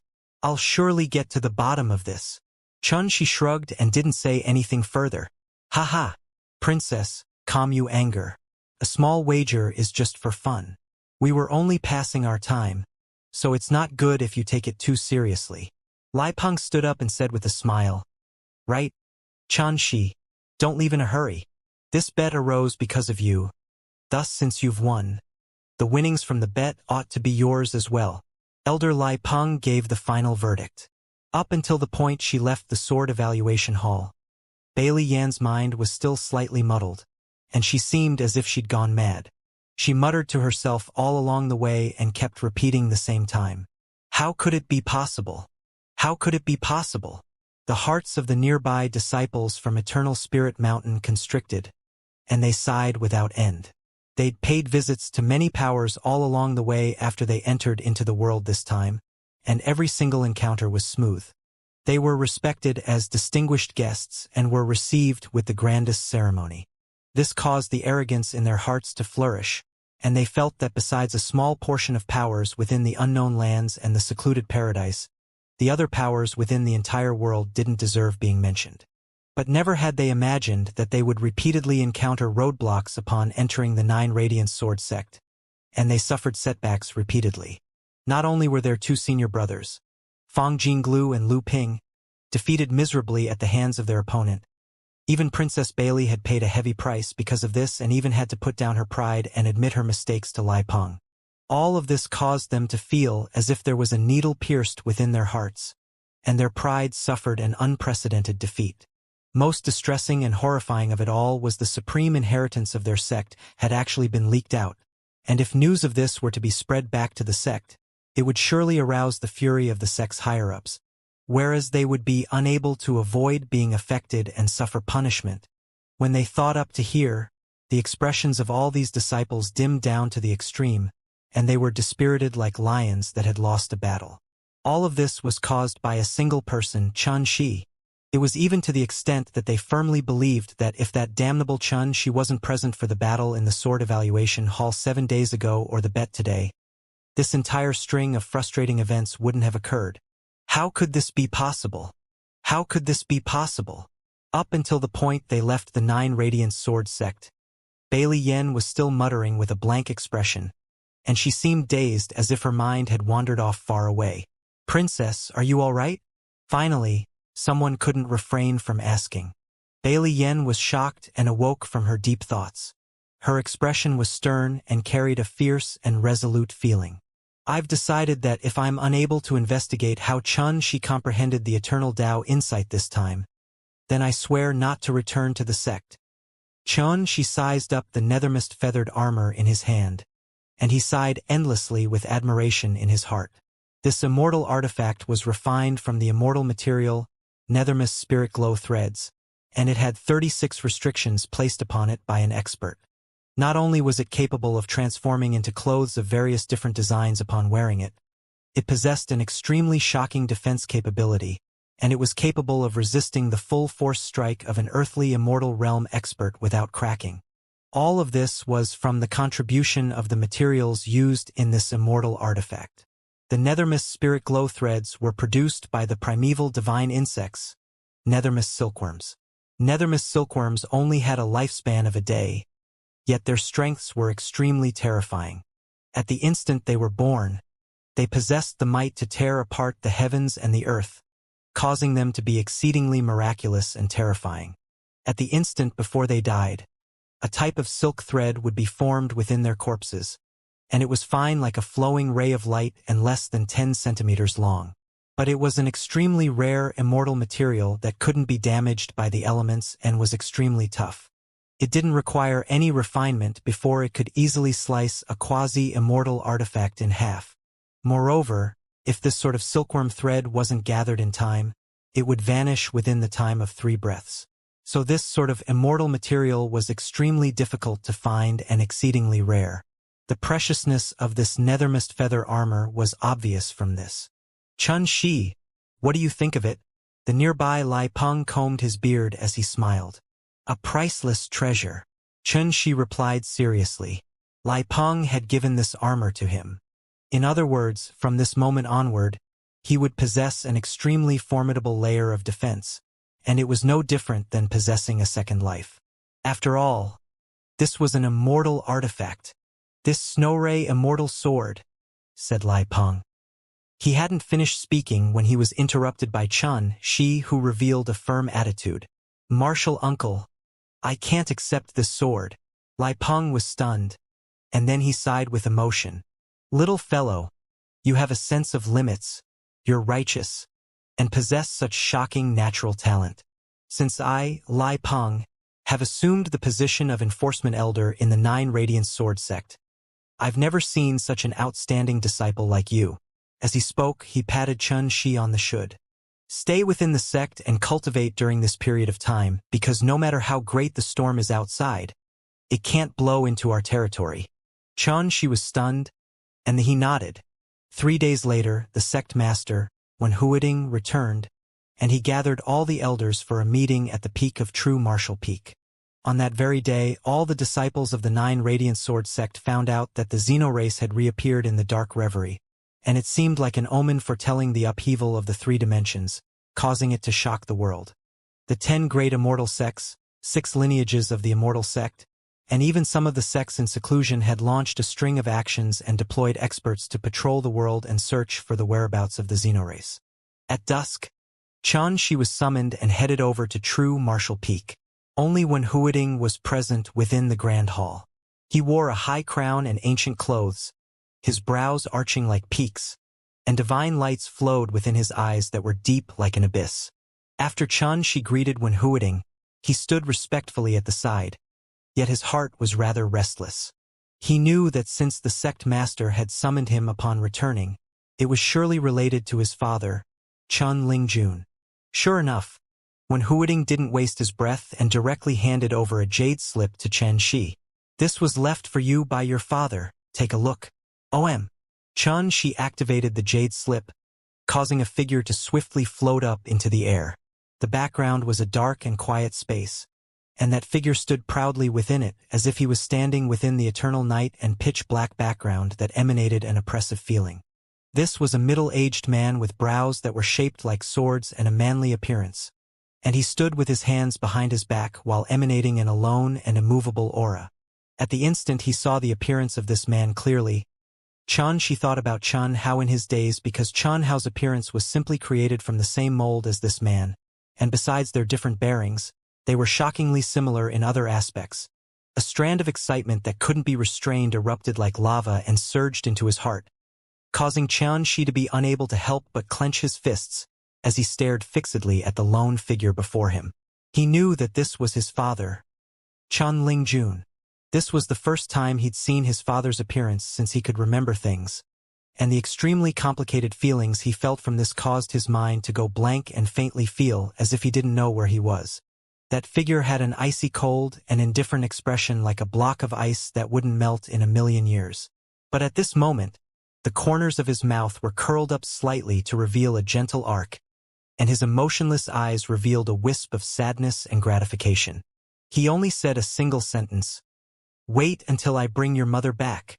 Some things were absolutely impossible to be explained briefly, and some things were bound to cause others to feel even more worried if spoke before these things were completed. So he only spoke a single sentence. His tone was calm, yet revealed a firm and resolute feeling, and there was even a trace of guilt and consolation to his own flesh and blood within it. Xianxia was able to discern all of this because he was just like this in the past. He was sparing in speech, so he was even more capable of understanding the meaning contained within his father's words. Crack! The jade slip cracked apart, whereas the figure was like a shattered ripple that vanished without a trace. Xianxia raised his head and asked, "Sect Master, can you tell me exactly what sort of person he is?" The he here naturally pointed to Chun Lingjun. When Huiding was stunned, and he seemed to have never expected that Xianxia would use the word he to replace the word father. And then he ordered his thoughts before he said after pondering briefly, "A very charming and extremely strong person." Xianxia continued, "Then exactly how strong is he?" When Huiding shook his head, "Immeasurably.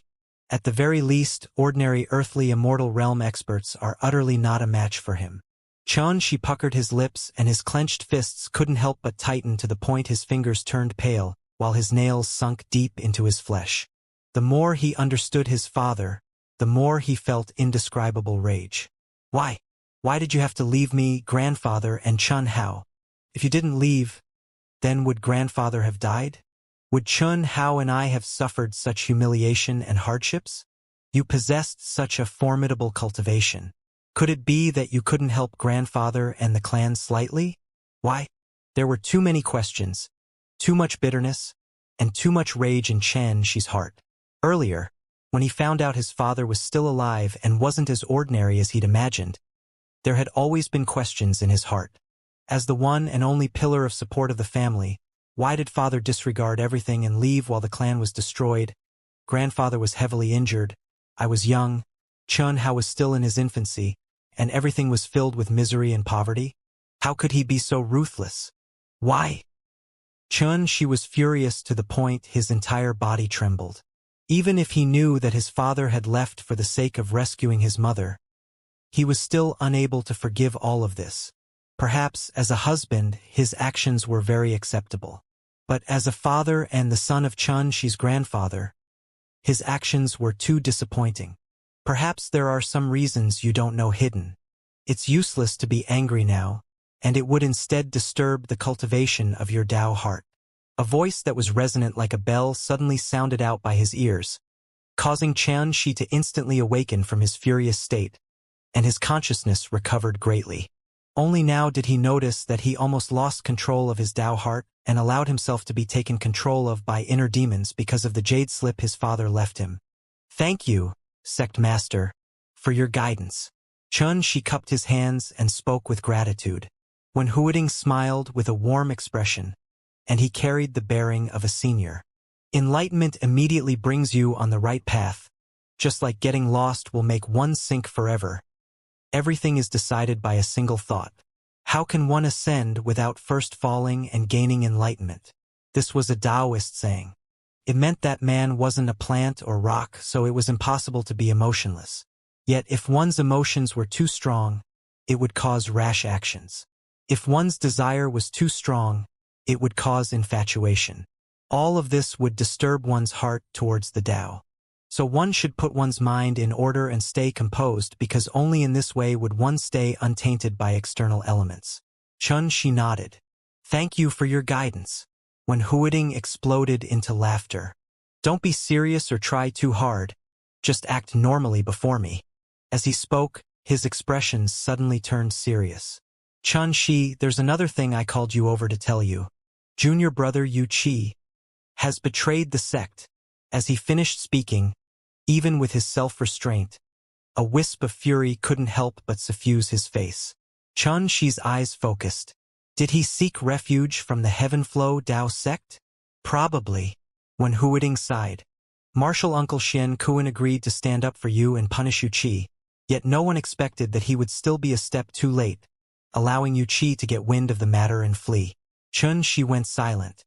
He was trying his best to digest this shocking news, because if this news were to spread into the outside world, then it would surely cause the entire cultivation world to be shaken. After all, Yu Qi was a higher-up of one of the 10 great immortal sects, the 9 Radiance Sword sect, and the master of East Radiance Peak that possessed monstrous authority. How could the sudden betrayal of such a great figure not cause a huge storm? Before he could recover from his shock, when Huiding spoke of another shocking piece of news. There's another matter. Bing Shirtian will be personally paying the sect a visit 3 days from now. Bing Shirtian will be paying a visit to the sect 3 days from now?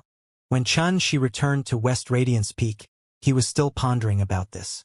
As for the matter of Yu Qi's betrayal, he'd thrown it to the back of his mind a long time ago, because that old fellow was only an accomplice, and Bing Shirtian was the true culprit that handled everything from behind the scenes. Earlier, while Xianxia was on true martial peak, Xianxia had even requested that when Huiding gather the strength of the entire sect to annihilate Bing Shirtian upon his arrival. That fellow was too despicable and shameless, and he stopped at nothing when he acted. First, he ordered Yu Qi to harm Qingyu. Then he launched a surprise attack on Xianxia in the Dark Parasol's abyss, and he'd almost caused Xianxia to lose his life. Later on, he'd even ordered Yu Qi to deceive Huomoliai and the others and carried out extreme humiliation and torment upon them. Besides Huomoliai, who'd been rescued by him, his other senior brothers and senior sister were still trapped in the Heavenflow Tao sect. Such a despicable and lowly fellow that dared to wantonly go against the 9 Radiant Sword sect ought to be eliminated as soon as possible so as to get rid of all future troubles. Unfortunately, Xianxia felt helpless and powerless, because when Huiding didn't agree, and when Huiding's attitude was firm and without any room for discussion. The reason was very simple. Bing Shirtian was a great figure that carried the decree of the immortal dimension, and he was also a figure that possessed monstrous authority in the Heavenflow Tao sect. So once they dealt with him, the consequences would be so severe that even the entire 9 Radiant Sword sect was unable to endure it. This was the influence of the general situation. Even if when Huiding wished for nothing more than to kill Bing Shirtian because of Yu Qi's betrayal, he could only compromise and not go against the situation. After all, he was the sect master of the 9 Radiant Sword sect, and he had to consider the benefit of the sect, so he couldn't act rashly. This caused Xianxia to feel extremely disgruntled. He was absolutely not a person that adhered to established practices, So when an enemy trampled on the rules and assaulted him repeatedly, then he wouldn't fear using various methods to deal with his enemy. Even if it was a sneak attack, poison, or various extreme methods. He wouldn't hesitate in the slightest, not would he care what others said, because even Bing Shirtian didn't care, so how could he possibly care? The victor was always right, and methods were only a process because everyone paid most attention to the outcome. This was reality, and only by accepting it would one be able to deal with one's enemies more effectively. But unfortunately, Xianxia had no choice but to temporarily suppress all of this in his heart, and to accept a different type of reality. Bing Shirtian could die at any place, but he couldn't die in the 9 Radiance Sword sect. This was reality and also the general situation, and Xianxia had no choice but to accept it. However, in next to no time, Xianxia awoke from his deep thought, and he said with an astounded expression, "Bai Kuei?" At this moment, he'd already returned to the bank of the sword purification pool on the peak of West Radiance Peak. Not too far from him was Axiu, who had a small beast that was like a snowball embraced in her arms, and she was strolling around randomly at the bank of the jade green lake. The small beast was like a snow-white little lion with soft and dense fur and a pair of round eyes that were pitch black and clear. Who else was it but the infant Pishio Bai Kuei? Earlier, Xianxia thought that the little fellow had left the 9 Radiant Sword sect along with Mu Kuei and Ling Bai, and how could he have imagined that Bai Kuei would actually appear in Axiu's embrace? This could absolutely be considered to be a small pleasant surprise. However, he frowned because Bai Kuei actually disregarded him. Earlier, he'd already called out to Bai Kuei, yet this little fellow still lay in Axiu's embrace with an expression of comfort and narrowed eyes, and he frequently stretched out his pink little tongue to lick his tiny claws in an extremely carefree manner. "Axiu, come over here." Xianxia gestured. "Ah, what is it?" Axiu blinked her eyes as she asked. She wore a green dress, had a graceful figure, and revealed a beauty of her own as she stood by the side of the jade green lake and amidst the luxuriant plants and flowers. "Hand him over to me." Xianxia raised his hand and pointed at Bai Kuei. "That won't do. Little Bai has suffered too much injustice by your side. You don't even know how to feed him, nor do you know what he likes. No wonder he's still unable to grow up until now." Axiu shook her head and spoke with a clear voice. "He's mine," Xianxia corrected. Bai Kuei was an infant Pishio, an innate, auspicious beast that was capable of converging karmic luck.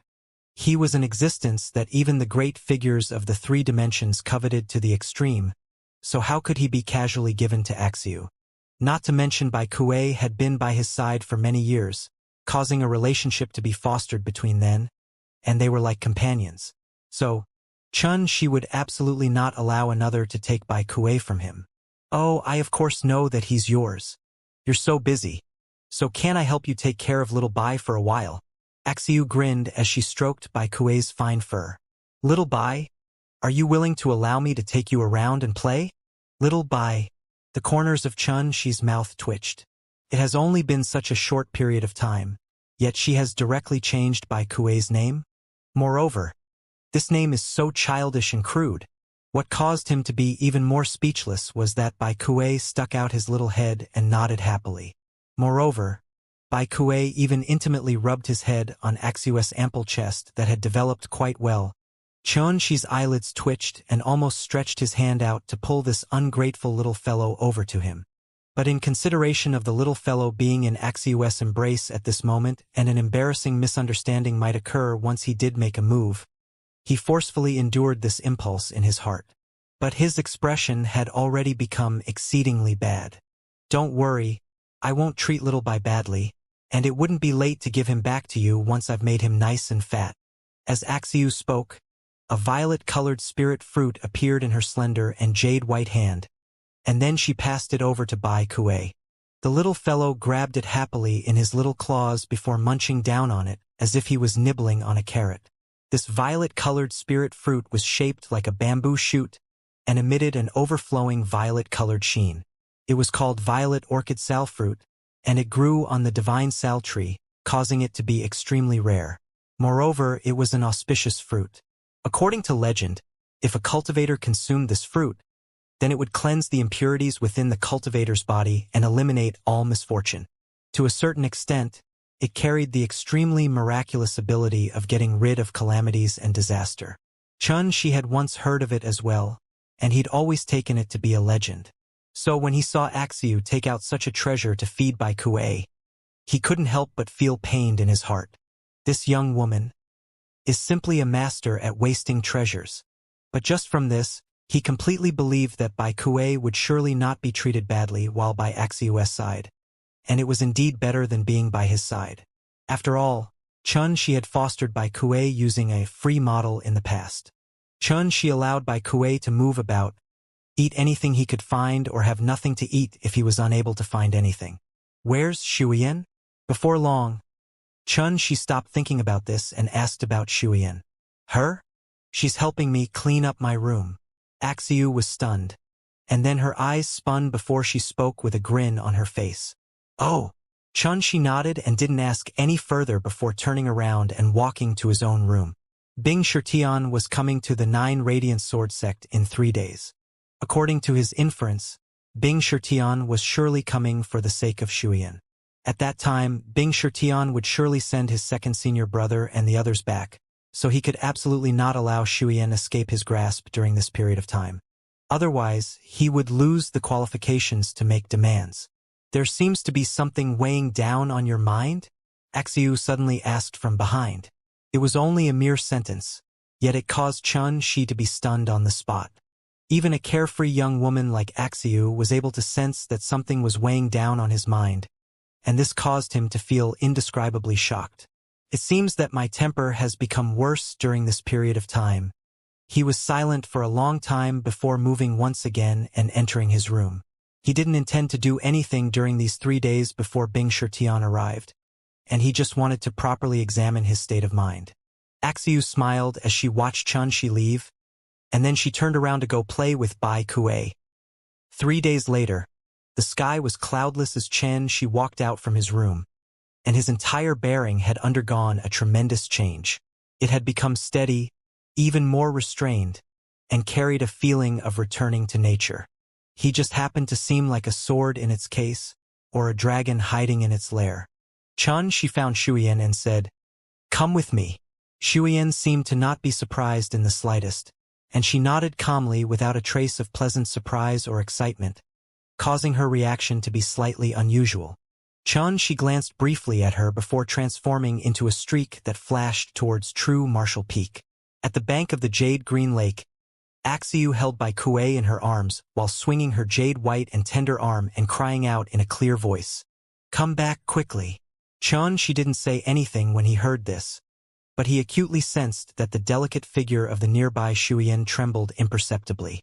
Xianxia felt amused in his heart. During these past few days, Axiu had frequently found some tricky and strange things for Shuyan to do, and she'd obviously tormented Shuyan greatly. In next to no time, Xianxia and Shuyan arrived at True Martial Peak, and they walked up the stairs to arrive at the hall at the center of the peak. At this moment, the grand hall was already filled with people. The sect master, Wen Huiding, sat upright within the hall with all the earthly immortal realm experts by his side. Surprisingly, Lai Peng was also amongst them, and he sat right below Wen Huiding. Swoosh! The gazes of everyone within the hall descended onto Xianxia in unison upon his arrival, and these gazes carried curiosity, surprise, and admiration. Obviously, they were rather interested in Xianxia. After all, Xianxia's reputation was truly too resounding in the recent period of time, and it was like a scorching sun in the midday sky. There were numerous people discussing him every single day, so it was impossible for them to not know about him. As for Shuyan, she was directly disregarded by everyone. Presently, all of them knew everything clearly, including about Yuqi colluding with Bing Shirtian to deal with the disciples of the West Radiance Peak. Even though Shuyan was a member of the Heavenflow Dao sect and was even an earthly immortal, the higher-ups of the 9 Radiant Sword sect within the hall obviously had no interest in her. But some were still slightly surprised by Shuyan's beauty. She was a pure-blooded 9-tailed fox that was innately charming, and since she was able to cultivate until the earthly immortal realm, her charm was so great that it was absolutely out of their imagination. An ordinary disciple would probably instantly have his soul drawn away upon laying eyes on her. Xianxia greeted all these higher-ups of the sect successively before sitting down beneath Wuxia. When Shuyan saw this, she followed his footsteps like an obedient maidservant and stood behind him with a meek expression that wasn't faked in the slightest. Everyone silently felt admiration in their hearts when they saw this scene. With a cultivation at the nether transformation realm, he's able to make an earthly immortal realm expert be so docile and obedient. Xianxia is really extraordinary and deserves his reputation. Right at this moment, the disciple outside the hall suddenly spoke in a clear voice. Sect Master, the Heaven Flow Dao Sect's senior Bing Shirtian has come to pay a visit. Welcome. When Wuxia sat upright without moving, and he didn't stand up to welcome Bing Shirtian. This was the bearing of a sect master from an extraordinary power. He possessed an awe-inspiring and dignified bearing, a respected status, and was like a king in the mortal world. Even though Bing Shirtian was an emissary of the immortal dimension, he still didn't deserve the treatment of Wuxia standing up to welcome him personally. Stomp! Stomp! A wave of footsteps that weren't swift nor slow sounded out from outside the hall, and it seemed to innately conform with the Grand Tao, causing one to feel a wisp of calmness for no reason or rhyme upon hearing it. At this moment, the gazes of everyone within the hall was already looking out of the hall. The Heaven Flow Dao Sect's Bing Shirtian has come to pay a visit to the fellow Taoists of the Nine Radiance Sword Sect. His figure hadn't arrived, yet his clear and melodious voice had already entered the hall. His voice carried a wisp of confidence and high spirits, causing others to feel he was absolutely not an ordinary person and not dare to look down on him in the slightest. The expressions of all the earthly immortal realm experts in the hall turned serious while they praised endlessly in their hearts. Actually, if it was in terms of status, then even though they were earthly immortal realm experts that stood at the peak of the mortal dimension, they were obviously inferior when facing a heavenly immortal from the immortal dimension like Bing Shirtian. One was an earthly immortal while the other a heavenly immortal, and it was the difference between the heavens and the earth. It was an enormous chasm that lay between the immortal dimension and the mortal dimension. But this was the depths of the territory of the Nine Radiant Sword Sect after all, and there were even many old seniors that lived in seclusion from the hall present here, whereas Bing Shirtian was a guest, so they would naturally not lose to him in status and identity while they were here. The clear voice was still drifting through the hall when an extraordinary and handsome figure had already stridden into the hall. He wore simple and plain clothes, had a handsome appearance, eyes that were suffused with numerous rings of light that were unreal and blurry, and he was overflowing with immortal energy. Along with his arrival, the air was suffused with strands of refreshing fragrance that seemed like refreshing dew that gladdened the heart, causing one's spirits to be refreshed. He didn't reveal any monstrous might, yet as soon as he appeared within the hall, everything within the hall seemed to have gone quiet, and everything displayed a tranquil, peaceful, and orderly feeling. It was as if he was accompanied by the laws. This person was naturally Bing Shirtian, a great figure from the immortal dimension that had descended to the mortal dimension.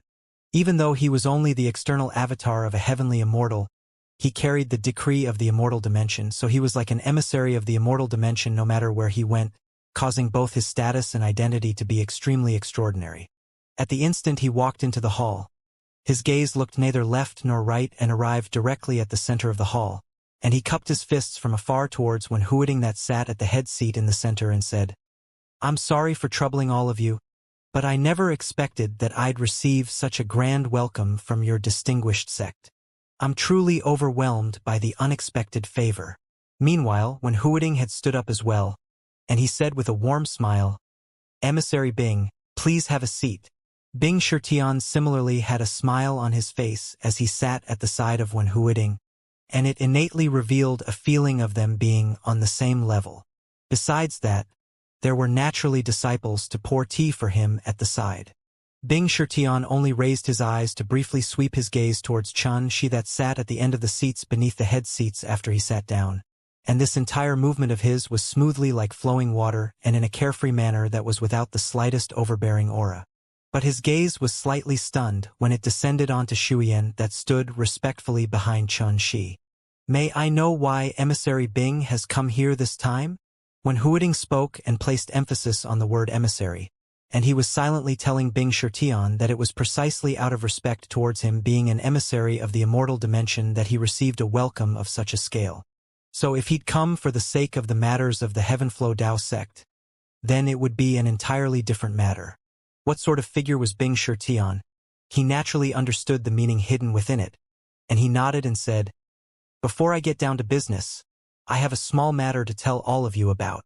When Huading said, "Please speak freely," Bing Shirtian smiled and said, "On the way to your distinguished sect this time, I passed a place that demons resided in, and I encountered a few disciples from your sect that had suffered calamity.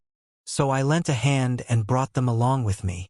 As he spoke, Bing Shirtian flicked his sleeve, causing immortal energy to flash and a few figures to appear. 4 men and a woman appeared, and they were Chen Shi's second senior brother Lu Shang, third senior brother Yi Chenzi, fourth senior brother Duan Yi, fifth senior sister Aju, and sixth senior brother Qin Yu. Everyone within the hall was stunned when they saw the 5 of them. Even though they were aware since the beginning that Bing Shirtian would have surely come for the sake of Shuyan, and he would surely return the disciples of their sect, but they never expected that Bing Shirtian would actually hand them over to readily. Moreover, he'd produced a flawless lie with a few words, so if they didn't know everything beforehand, they might really be deceived. Compared to the reactions of these higher-ups of the sect, Chen Shi was obviously much more excited, and if it wasn't out of consideration for his identity, he would have charged over to his senior brothers and sister a long time ago. But he was puzzled because even though they stood at the center of the hall, they had absent-minded expressions and seemed unconscious yet weren't unconscious, and it was even to the extent that they forgot to greet the seniors of the sect present here. The 5 of them have been affected by an illusory technique. I've already assisted them, and they'll be able to awaken in less than a day. As he spoke, Bing Shirtian gazed imperceptibly at Chen Shi. Chen Shi raised his head as well to greet Bing Shirtian's gaze, and their gazes intersected before splitting apart. At this moment, Chen Shi seemed to be extraordinarily calm and composed, and there wasn't the slightest fluctuation in his feelings from the absurd lie that Bing Shirtian had produced because he knew that he couldn't reveal the slightest weakness when facing such an opponent. This was also the reason why he'd sat silently in meditation for the past 3 days without thinking or doing anything. He emptied himself and made his Tao heart calm down completely. Support them out to go rest and take care of them properly. When Huading instructed, causing arrows of disciples to stand out immediately, and they supported the 5 of them out of the hall. I have to thank Emissary Bing for your righteous assistance in rescuing these disciples of my 9 Radiant Sword sect in their moment of peril. I'm unable to repay this kindness and can only offer this toast to display my gratitude. When Huading smiled as he raised the cup in his hand. I only lifted a finger. It's nothing worth mentioning. Bing Shirtian raised his cup as well and emptied it. Since this matter has come to an end, may I know why Emissary Bing has come here this time? When Huading obviously had no intention to engage in small talk with Bing Shirtian, and his voice was warm, yet his tone was rather direct. 2 things. Bing Shirtian was very straightforward as well, and he pondered briefly before he said with a smile, "The first matter is an maidservant of mine called Shuyan, a clansman of the 9-tailed fox clan. She's born with a playful nature and loves to wander about the world. A few days ago, she left the sect once more and hadn't returned for a long time, causing me to be worried. Later on, I found out that she'd actually come to your distinguished sect to cause trouble." When he spoke up to hear, he couldn't help but laugh in a carefree manner. "I had no other choice but to come over personally and take back this troublemaking maidservant of mine."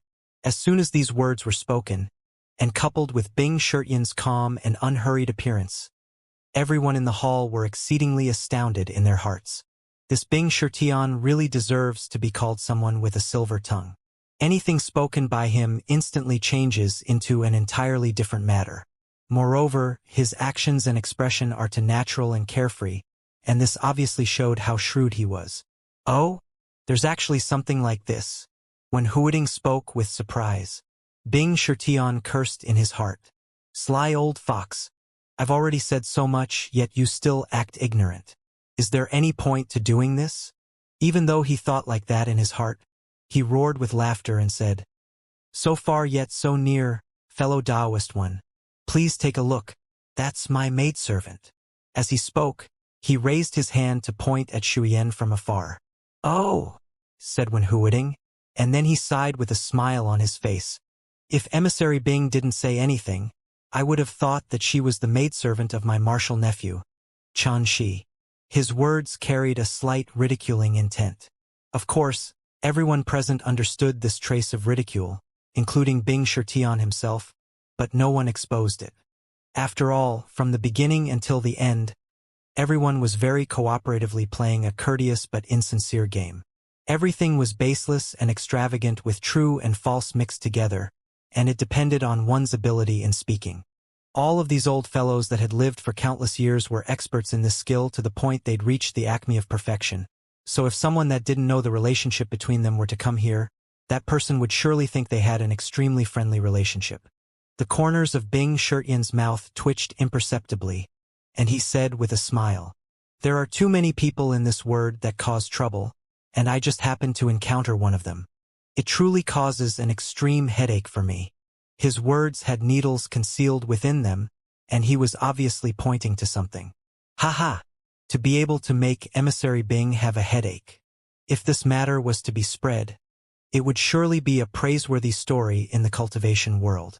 When Huiting roared with laughter, and he lightly pushed everything back to Bing Shirtian. It was rare that he was able to react so quickly and so without leaving any flaws, causing even Chan Shi to feel a trace of admiration in his heart, and Chan Shi sighed endlessly with emotion. It was absolutely not luck that someone is capable of becoming the exalted sect master of the 9 Radiant Sword sect. Bing Shirtian smiled and spoke of the second matter. Perhaps fellow Taoist one has already heard that I'll become Tao companions with Senior Sister Qing within 100 years, and the sect will hold a ceremony for us. I've come here this time to invite all the fellow Taoists here to make sure to attend the ceremony. As soon as these words were spoken, the atmosphere within the hall instantly became oppressive. No one had imagined that Bing Shirtian would actually spoke of this matter, and if they were to agree to attend the ceremony, then wouldn't they have to disregard Chen Shi? Even when Huiting went silent, and he said with a smile after a long time, "There's no rush. After all, there are few tens of years left. At that time, if nothing unexpected happens, then I'll naturally attend the ceremony and congratulate Emissary Bing." He'd placed emphasis on the words, "if nothing unexpected happens," and it was for both Bing Shirtian and Chan Shi. Bing Shirtian roared with laughter. "A few tens of years, if nothing but a blink of an eye to us. I was worried that time would pass fleetingly, so I personally came to invite everyone. Everyone, please don't refuse my invite." Bing Shirtian paused for a moment and said confidently, to boast slightly shamelessly, "It will absolutely be a grandest event in a few thousand years in the dark reverie. At that time, the fellow Taoists from all over will converge together, so it would be too much of a pity if you miss it." As soon as he finished speaking, Chan Shi, who sat below, spoke abruptly. "Allow me to boast shamelessly as well. Not to mention a few tens of years, even if it's a few hundreds or a few thousands of years, Shui won't marry another." Everyone in the hall was stunned, as they never imagined that Chan Shi would actually be so direct. Logically speaking, Chan Shi's current status was far inferior to everyone present here today, and he absolutely had no qualifications to speak. But everyone clearly understood the entanglement of resentment between them, so they didn't feel it was rude. Everyone present had heard how complicated the relationship between Chan Shi, Bing Shirtian, and Qing Shui was, but they didn't know about it clearly. However, they were able to discern a trace of it from the way Chan Shi and Bing Shirtian addressed Qing Shui. One addressed her as Senior Sister Qing. The other addressed her as Shui. One was a respectful way of address, another was an intimate way of address. The closeness of their relationships was contained within these methods of address. Of course, it might be the other way around, but that was something everyone present here was unable to surmise. Amidst this oppressive atmosphere, Bing Shirtian raised his eyes and looked directly at Chen Shi for the first time. His expression was tranquil, yet it revealed the supreme dignity of a heavenly immortal that seemed as if he was looking down at an ant. Bing Shirtian's gaze was clear and suffused with the halo of countless laws that were interwoven together, and they seemed ethereal and mysterious. He looked down silently at that familiar figure at the end while his heart remained unmoved, and he couldn't help but recall events of the past. The first time they met was in the primeval battlefield, and this fellow Xianxia was only at the rebirth realm, but Xianxia had displayed extraordinary talent and drew his gaze over successfully. The second time they met was in the dark parasol secret realm. At that time, Xianxia had already grown into a formidable cultivator at the nether transformation realm who'd repeatedly obtained fortuitous encounters, and his black hole world was destroyed by Misfortune himself, causing Xianxia to be heavily injured, on the verge of death, and vanish from the world. Now when they met once more in the 9 Radiant Sword sect today, Xianxia had already become a genius that was renowned throughout the world, an existence that was practically invincible amongst those of the same generation and was extremely brilliant. All of this caused Misfortune to sigh with emotion, and Misfortune felt that this fellow Xianxia was really like a cockroach that was impossible to kill or break, who became more courageous the more setbacks he faced, and had a terrifyingly tenacious vitality.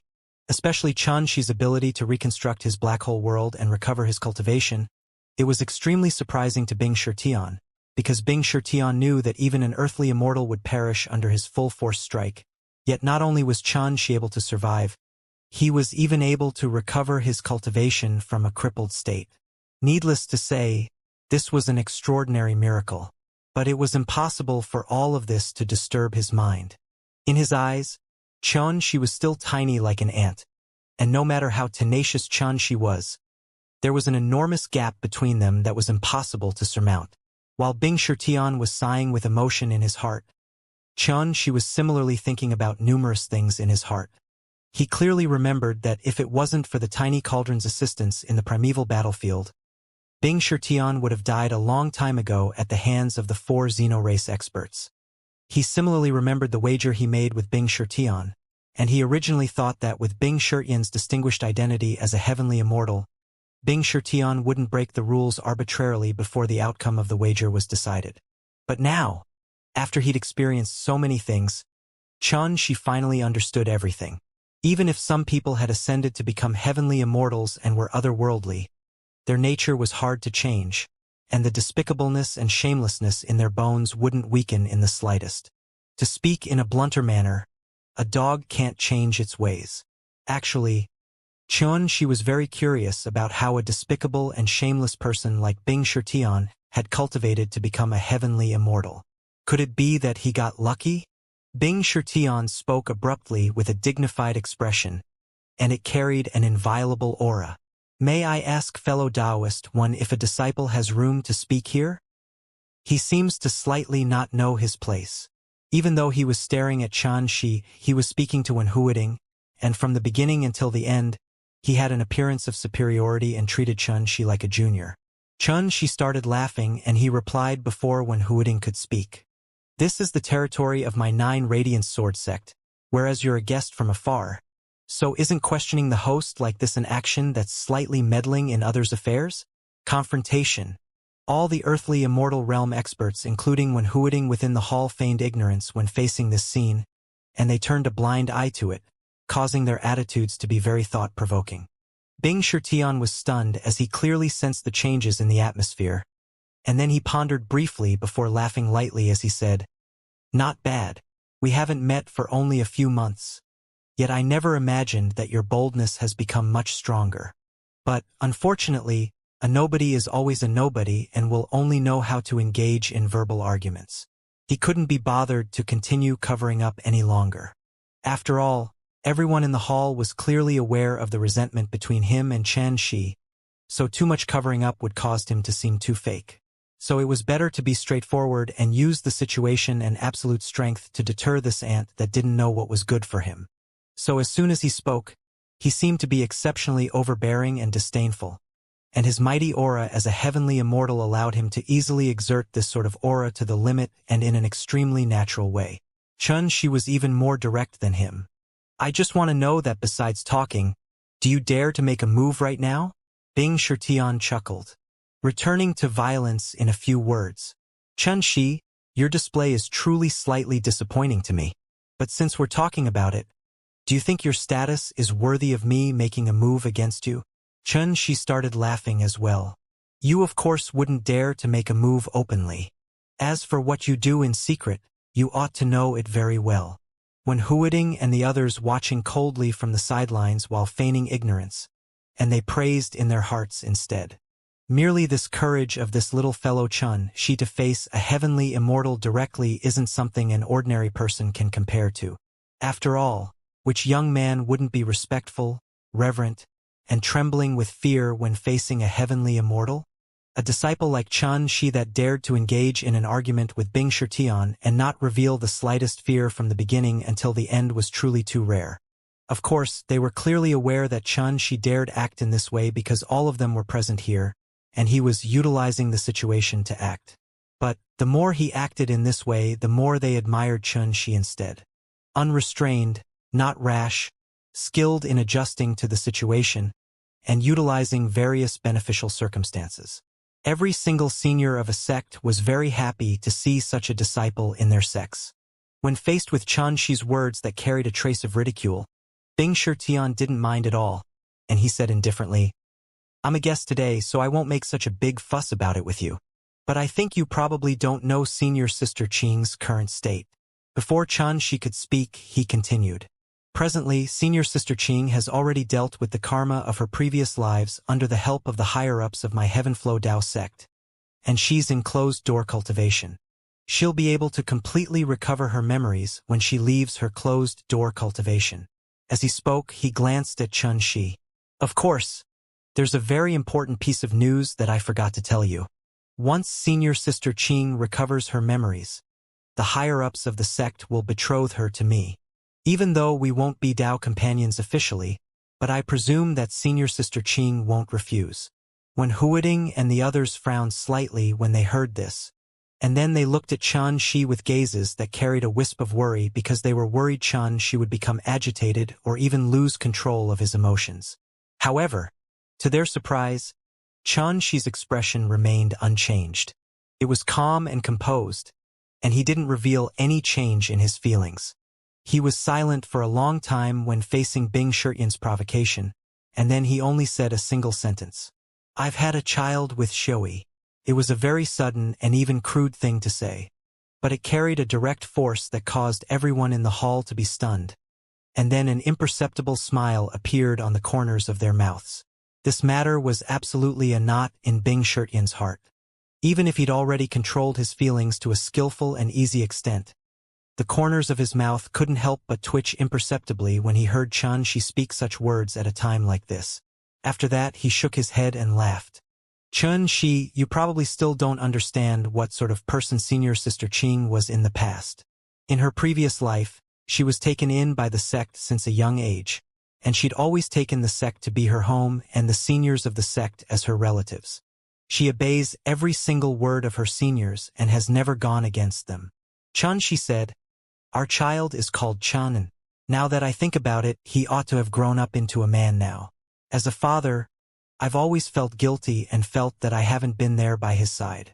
But I firmly believe that he won't ever disappoint me because he was by Xianxia's side since a young age, and Xianxia taught him many things.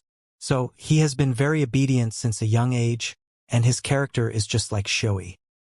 He has learnt how to be composed and tranquil since a young age. His words weren't spoken in a confrontational manner, and they was spoken with emotion. Moreover, the feelings he revealed naturally caused it to seem very sincere. It was even to the extent that these words similarly seemed very sudden, and it was completely unrelated to what was spoken earlier, causing it to simply seem like Xianxia muttering to himself. But it just so happened that when these words entered into Misfortune's ears, it was so ear-piercing and caused the corners of his mouth to be unable to refrain from twitching while his brows knit together. Can't this bastard not mention that mongrel? At this instant, even with Misfortune's cultivation in the Dao heart as a heavenly immortal, he couldn't help but feel a trace of fury and detestation, and he interrupted Xianxia right away. I don't have any interest to know what sort of person your son is. Not to mention all of this is only a one-sided story from you, and you might not really have a son. Xianxia laughed as well.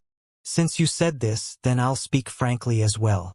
I'm similarly uninterested about what the thoughts of the seniors of your sect are.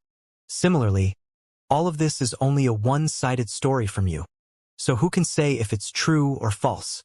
Bing Shirtian's eyes narrowed as he stared at Xianxia for a long time, and then he nodded and said, "Very good, very good." Xianxia said, You too, you too." Bing Shirtian said abruptly, "Could it be you're not afraid that I would kill you right now?" He did indeed have this confidence because he was from the immortal dimension, and mostly because he was extremely confident towards the strength he possessed. Even if he completely offended the 9 Radiant Sword sect, why would he care when that happened? As soon as these words were spoken, the atmosphere in the hall instantly became oppressive and nervous. The hearts of everyone shook, and they were annoyed by Bing Shirtian's arrogance and shocked by his boldness. In the entire dark reverie, only Bing Shirtian possessed the boldness to dare speak such murderous words in their territory. Xianxia's expression was tranquil as before, and his words were extremely direct. If you dared to make a move, then you wouldn't have to talk so much nonsense. He actually dared to say I was talking nonsense. The corners of Bing Shirtian's mouth twitched, and he even didn't know how many times the corners of his mouth had twitched in this short period of time. After a short moment, he picked up the wine cup on the table before him and finished it in one go. "I really can't wait for the arrival of the deadline of the wager between us." Xianxia similarly gulped down the wine on the table before him, but he didn't put down the cup. "I similarly can't wait, pour me wine." The first half of what he said was a reply to Bing Shirtian, and the second half was to Shuyan. After that, under the strange gazes of everyone present, Shuyan moved forward before her white hand held the wine jug and poured a cup for Xianxia, and then she moved back to where she stood before.